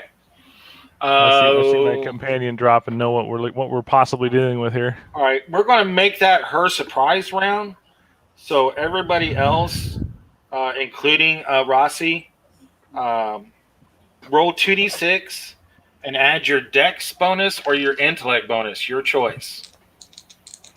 11 for Rufus. If you don't mind, I'm still floating around with my dex bonus. Yeah, you can do leadership. You can. Oh, yes. Okay, I'll do a leadership. Yeah, that's good. I've got the +2. Okay. Thank you, Rossi. Yeah, if you can type in the private chat what our dexes are, that's great. Rufus is 11. I'm 11. Rossi's 9. Jason, how are you looking? That's a 10. Excellent. Captain Tantella, how are you? How is your leadership going? 7. 7? Not quite. You're hindered. You're floating around in the suit. You're only reacting to what you can hear. You can't see anything, so it sucks. So that's that. So basically, Rufus, you grabbed the bottle, right? Is that am I right? Yep. Yeah. So Rufus, you can act basically as the same time as I am. Like you're grabbed the bottle and you're walking up as I'm basically getting off the bar stool. All right. Well, I'm just gonna. I'm going to bean her on the back of the head. Roll me a stealth to see if I see you. Roll me a stealth before you clock her. I'm sorry, and Jason as well. Stealth? That's a 1. Or no, that's I will 2. give you guys a boon. You guys can roll twice and pick the better because it's a dark bar with a lot of noise. Okay. Okay, so 5. 5? Okay. Is that rolling twice? Is there a... That's roll twice. Okay. First one was a 2. Jason, what do you got? Is there a characteristic bonus that applies? Dex bonus. Yeah, if you're trying to be quiet. Dex? Yeah. Oh, okay. Yeah. Oh, then it's a 10. 10. So Jason's coming up, and Rufus, you're getting noticed. Like she's getting off the bar and she's seeing you. Like she's turning around as you're swinging in that bottle. I would have given you like bonus to hit her if you were stealth, but now it's just a straight attack. Okay. Yeah, go for it. How it works is like I will take my dex as basically the dodge. I don't have a dex modifier, so you can just roll to hit. Roll 2d6 plus your melee and your strength. You're doing a strength kind of attack. 9. 9 will hit. Okay. Got it. With a bottle, I'm going to give you roll a d6 and add 2 plus your strength bonus if you have any. 7. 7 points. Oh my god, that's really good. So you clock her right on her bald ass head. It's a nice target. Yeah, it's a nice target. It's hard to miss. So you shatter that bottle right on her head, and she's like did this kind of a thing for a minute as she pulls out like a like what looks like a handle of a knife, but there's no blade on it. Looks like a knife handle. Okay. She's pulls that out, and she's like this, and she's acting on the same action as you are. So I'm going to give her some negatives because she just got clocked by you. It's not enough to knock her out, but you definitely let her know you're here. So she pulls out this handle and like this. It's almost like a lightsaber, but it's not, like a small blade about a foot long. Just kind of glows from the blade like a pale blue glow, but it doesn't hum like a lightsaber. She goes to attack you with it. What is your dex? 9. 9. So you got a +1. That Yes. makes it a -1 for me to hit.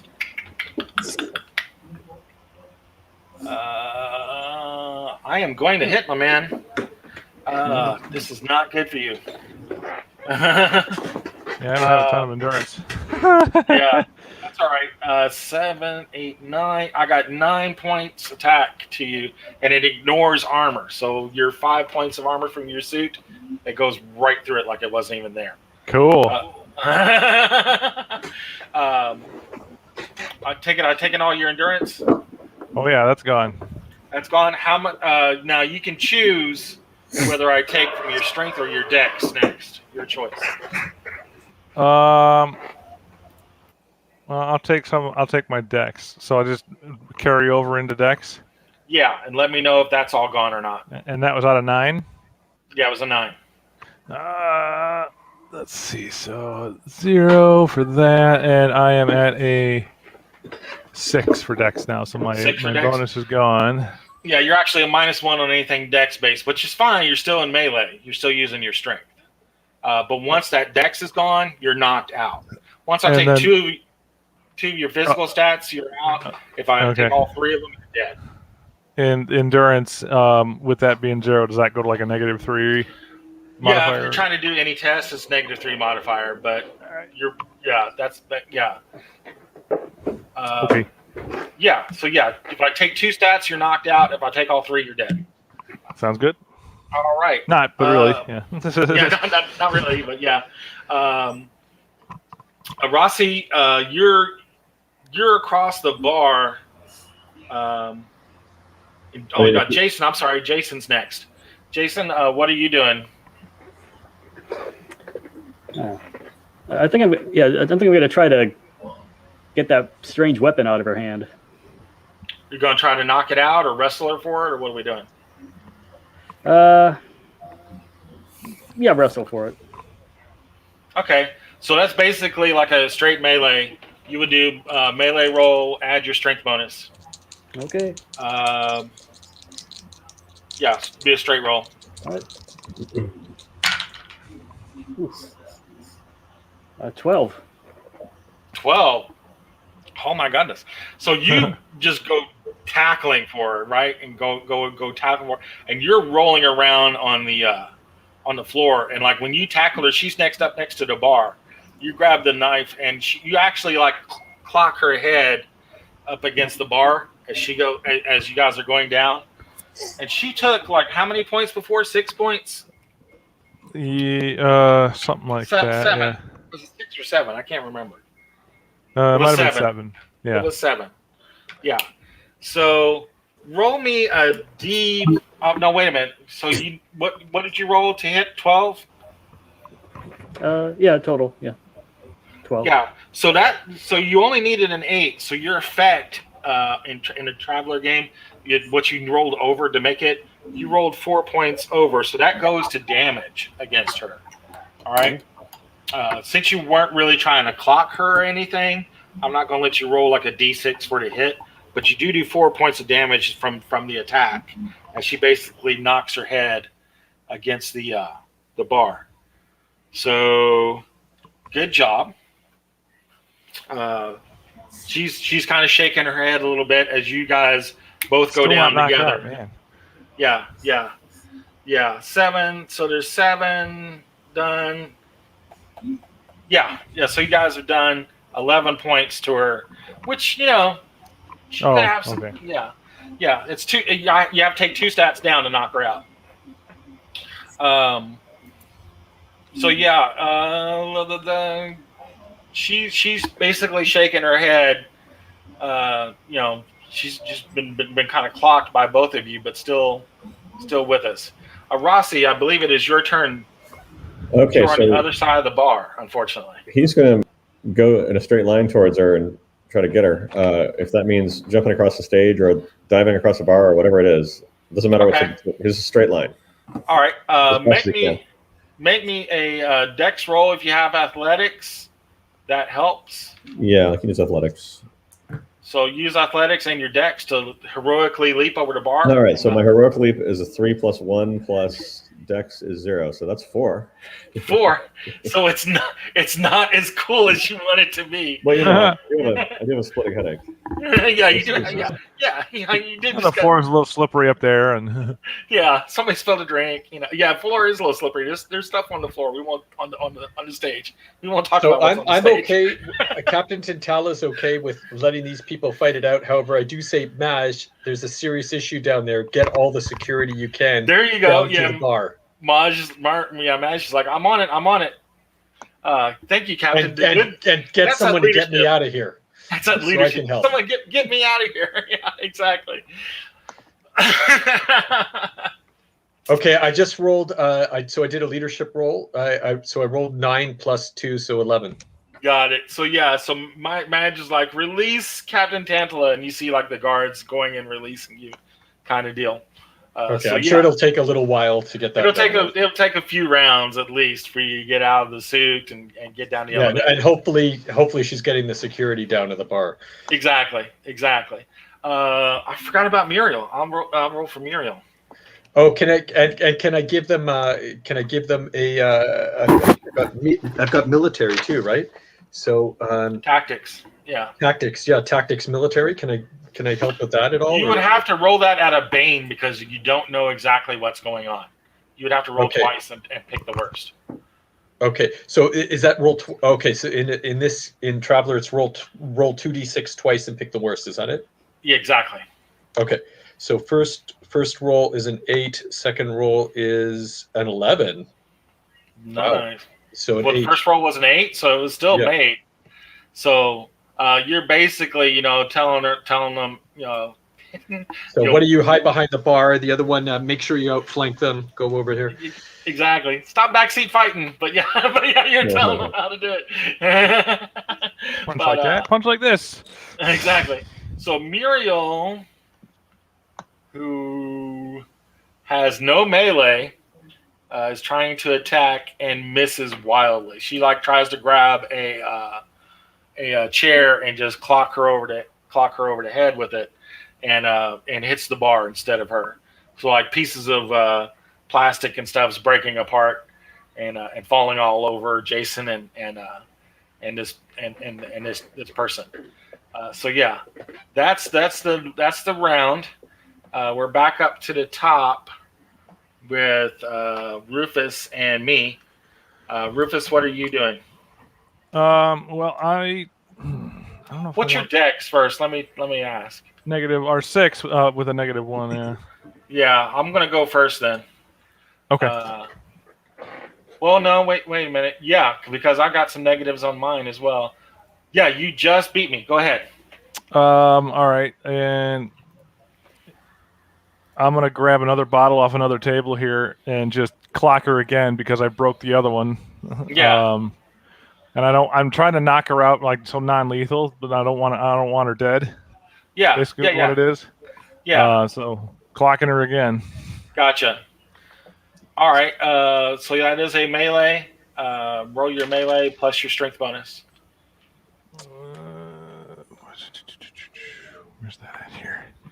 9 again. 9 will hit. Again, roll me a d6 plus 2. See if you can knock this chick out. 8. 8. So yeah, you got a heavier bottle this time. Champagne bottle, yeah. Yeah, you got like a champagne Magnum bottle. Yeah, somebody was celebrating something, and yeah. So you just hit it and just bam, like it doesn't even shatter. It just bonk. Yeah. Puts a nice big dent in her head, and as she was trying to get up with that blade, and you just and out she goes. And I will grab that blade if I can. As soon as she goes out, like that handle drops to the floor. There's no blade. Okay, yeah, I'll grab that handle if I can. Okay. Excellent. So everybody's kind of like scrambling out of the bar and stuff like that. Carly's looking at like, what the hell is going on? That kind of stuff. But everybody was trying to give you guys room to fight, do whatever you guys needed. But you got her, and like security guys come in and they cuff her, and Marge is like, just keep her drugged, just put her in the suit and just keep pumping her full drugs. I don't want her conscious for a week. And Muriel and doctor's like, yeah, that's what we need to do. Yeah. Is Rossi recovering from his headache, or is he still? Rossi, yeah. I mean, it's slow. It's slow. Back up on the Rossi on your health. You don't really recover health that fast in Traveler, but I didn't knock you out. I mean, you're fairly recovered. You just don't get hit points back that quick. Got it. Like Muriel can look at you real quick with her med kit and give you like 2 points back, just Okay. kind of scanning you, and putting an ice pack on your head, that kind of a deal. Roger that. Gotcha. But yeah, by that time, like security guys are locking up this person whose ID shows her as a Taril Ulgiv.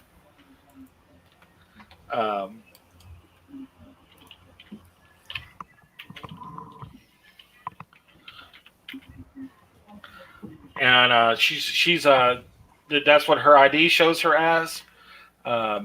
She doesn't have like a station.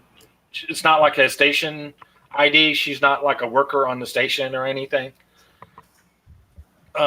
It's just like a normal, like a Imperial ID.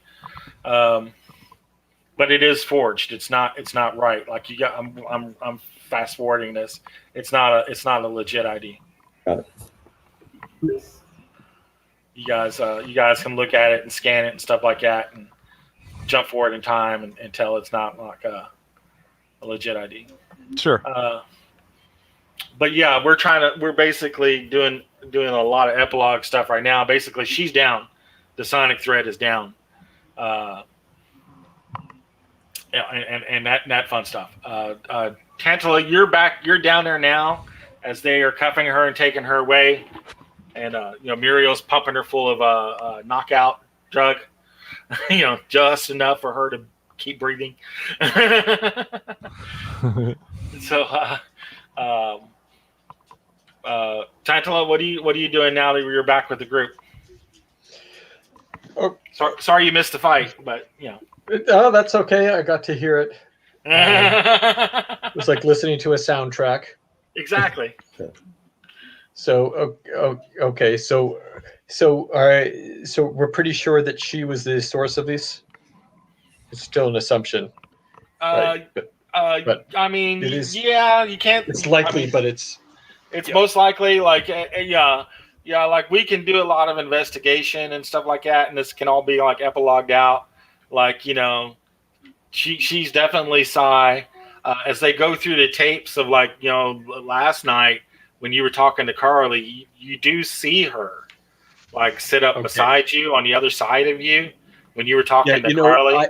I had that's why I had a feeling. I was like, it could be drugs, but it might be psionics. So let's not assume it's what people were smoking. Remember when you missed your recon roll when you went in there? Yes. Yeah, you missed it. I do remember that. That. So all of those Muriel scans and such, has anything come out of that? Yeah, this is definitely like her signature, this person's signature. It's all over it. And the effect on me? Yeah, most importantly, the effect on you. Yeah, definitely. It shows that you could have been altered to have been made to do that. Okay, so I'm gonna want to see if there's any permanent effect of that, or if it was temporary.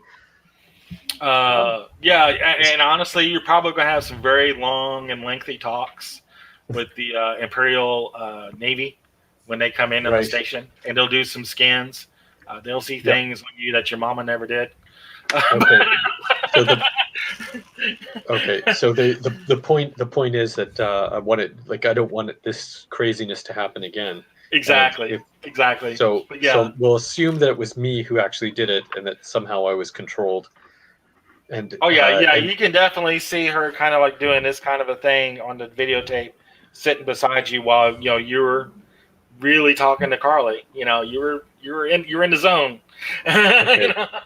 And you can definitely see her like doing something like this. And what's her condition again now?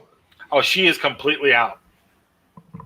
So we're going to want to keep her out, until I think I say to the others, we should keep her out until the Imperial gets here. Oh, Marge is already doing that. She's got her. Marge has got her muffled. She's not letting her finger twitch.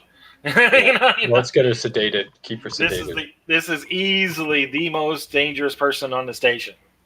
Right. So what do you guys think? We've got her doing psionics, but I mean, she still doesn't seem. I think we got stiffed out of our 50,000 credits because our person's going to pay us is dead. It's hard to get somebody paying when you're dead. We can put a claim on the well.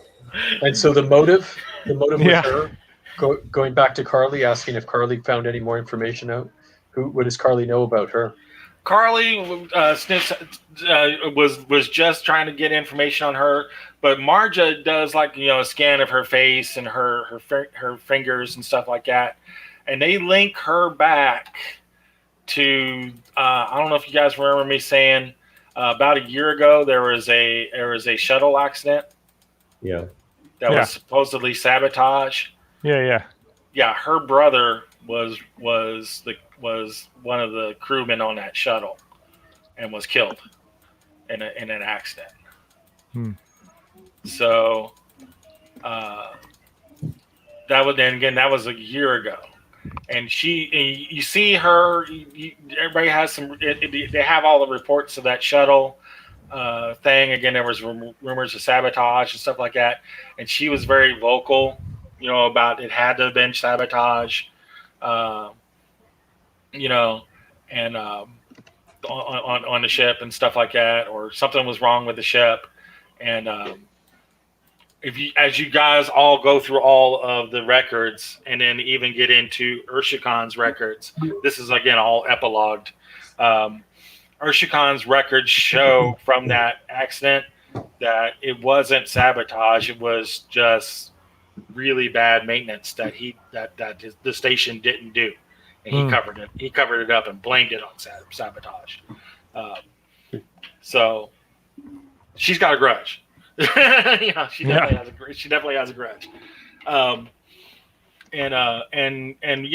People, and as you're going through all the tapes and stuff like that, of like the agitators that are breaking the cameras, like a couple weeks ago and stuff like that, you can spot her in the crowd, in the crowd part of the group that's going through. So she could have been sonically pushing them. You don't know, but you can guess, pushing them to do it. This could, and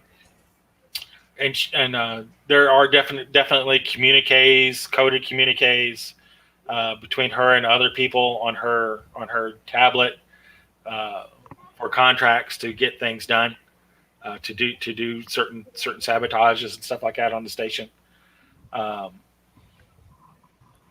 like the cameras and stuff like that, and getting payments from somebody. So if this isn't Omega, she was definitely in line with whoever this Omega person is. But whoever she's communicating with is off station. But this is definitely like the person on station that would have been, you're pacing it together like this is probably it. Can we tell who she was talking to, or is there any? Yeah, it's all coded. There's no like IP address to get back to where they were talking, who she was talking to. This is all just basically just slotted in. Got it. Communications, like on like a thumb drive or something that they were sending back and forth. That would have been shuttled in. So yeah, that could have been, those messages could have come in back and forth in the mail. So yeah, I mean, great job. You guys have got who I mean, that would again have to be a much longer conversation with the Imperials, with her under some side collar restraints, stuff like that. You won't know about that. The Imperials are not going to tell you about that. But as far as Marge is concerned, you guys have fulfilled your end of the contract. So she is going to, on behalf of the Vendasian government, who has the rights to the station. Landmark Minerals operates the mining rights, but she's going to get the Medasian government to fulfill the $50,000 and add on another $50,000 bonus to by uncovering what's going on and all the injuries and stuff that you guys have suffered through all this and the imprisonment Captain Tantella had to endure for damages. We'll say another $50,000 for damages. So Marge is very, very happy that that you were cleared, Captain Tantella. Fantastic. Yeah, you'll be spending like a week with the Imperial authorities getting scanned, but they will let you know after that like, yeah, you're fine, you're okay. If like a month from now you decide to take a walk out of the airwalk, let somebody know. Just don't say the trigger word around the captain. Yeah, just let somebody know. Very good. They kind of say that kind of laughing, and you're like, that shit ain't funny.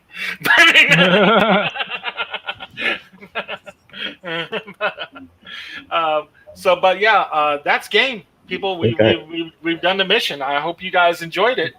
We have completed Murder on Arcturus Station. Awesome. Thank you very much. That was a good time. Thank you. I almost forgot. Yeah, they do go ahead and arrest Katerin and Sharik for attempted murder. They didn't actually get it done. Tantella got it done. What's in Urshikan's will? Is there anything? Urshikan did not have a will, and since he was still legally married to Sharik, she would have got it all. But now, I'm gonna go back to my contact and let him know. I was like, yeah, there was no will, but I still win because she would have got all the money. He's like, I knew it, man, I knew it. So you probably get an extra like 5,000 credits from the Deadpool. So good job. Awesome job, Jake. So that's all done. Thank you guys so much for playing. I hope you enjoyed it. Yep. Have a good time. Thank you very much. Excellent. Thanks, everybody. Give me just a second. I'm going to stop and record, and then I wanted to say just a few things as we go. But thank you guys for watching the game, and keep watching us on Lurking Fears for more fun Traveler and Call of Cthulhu, all kinds of fun games like that. We will see you all soon.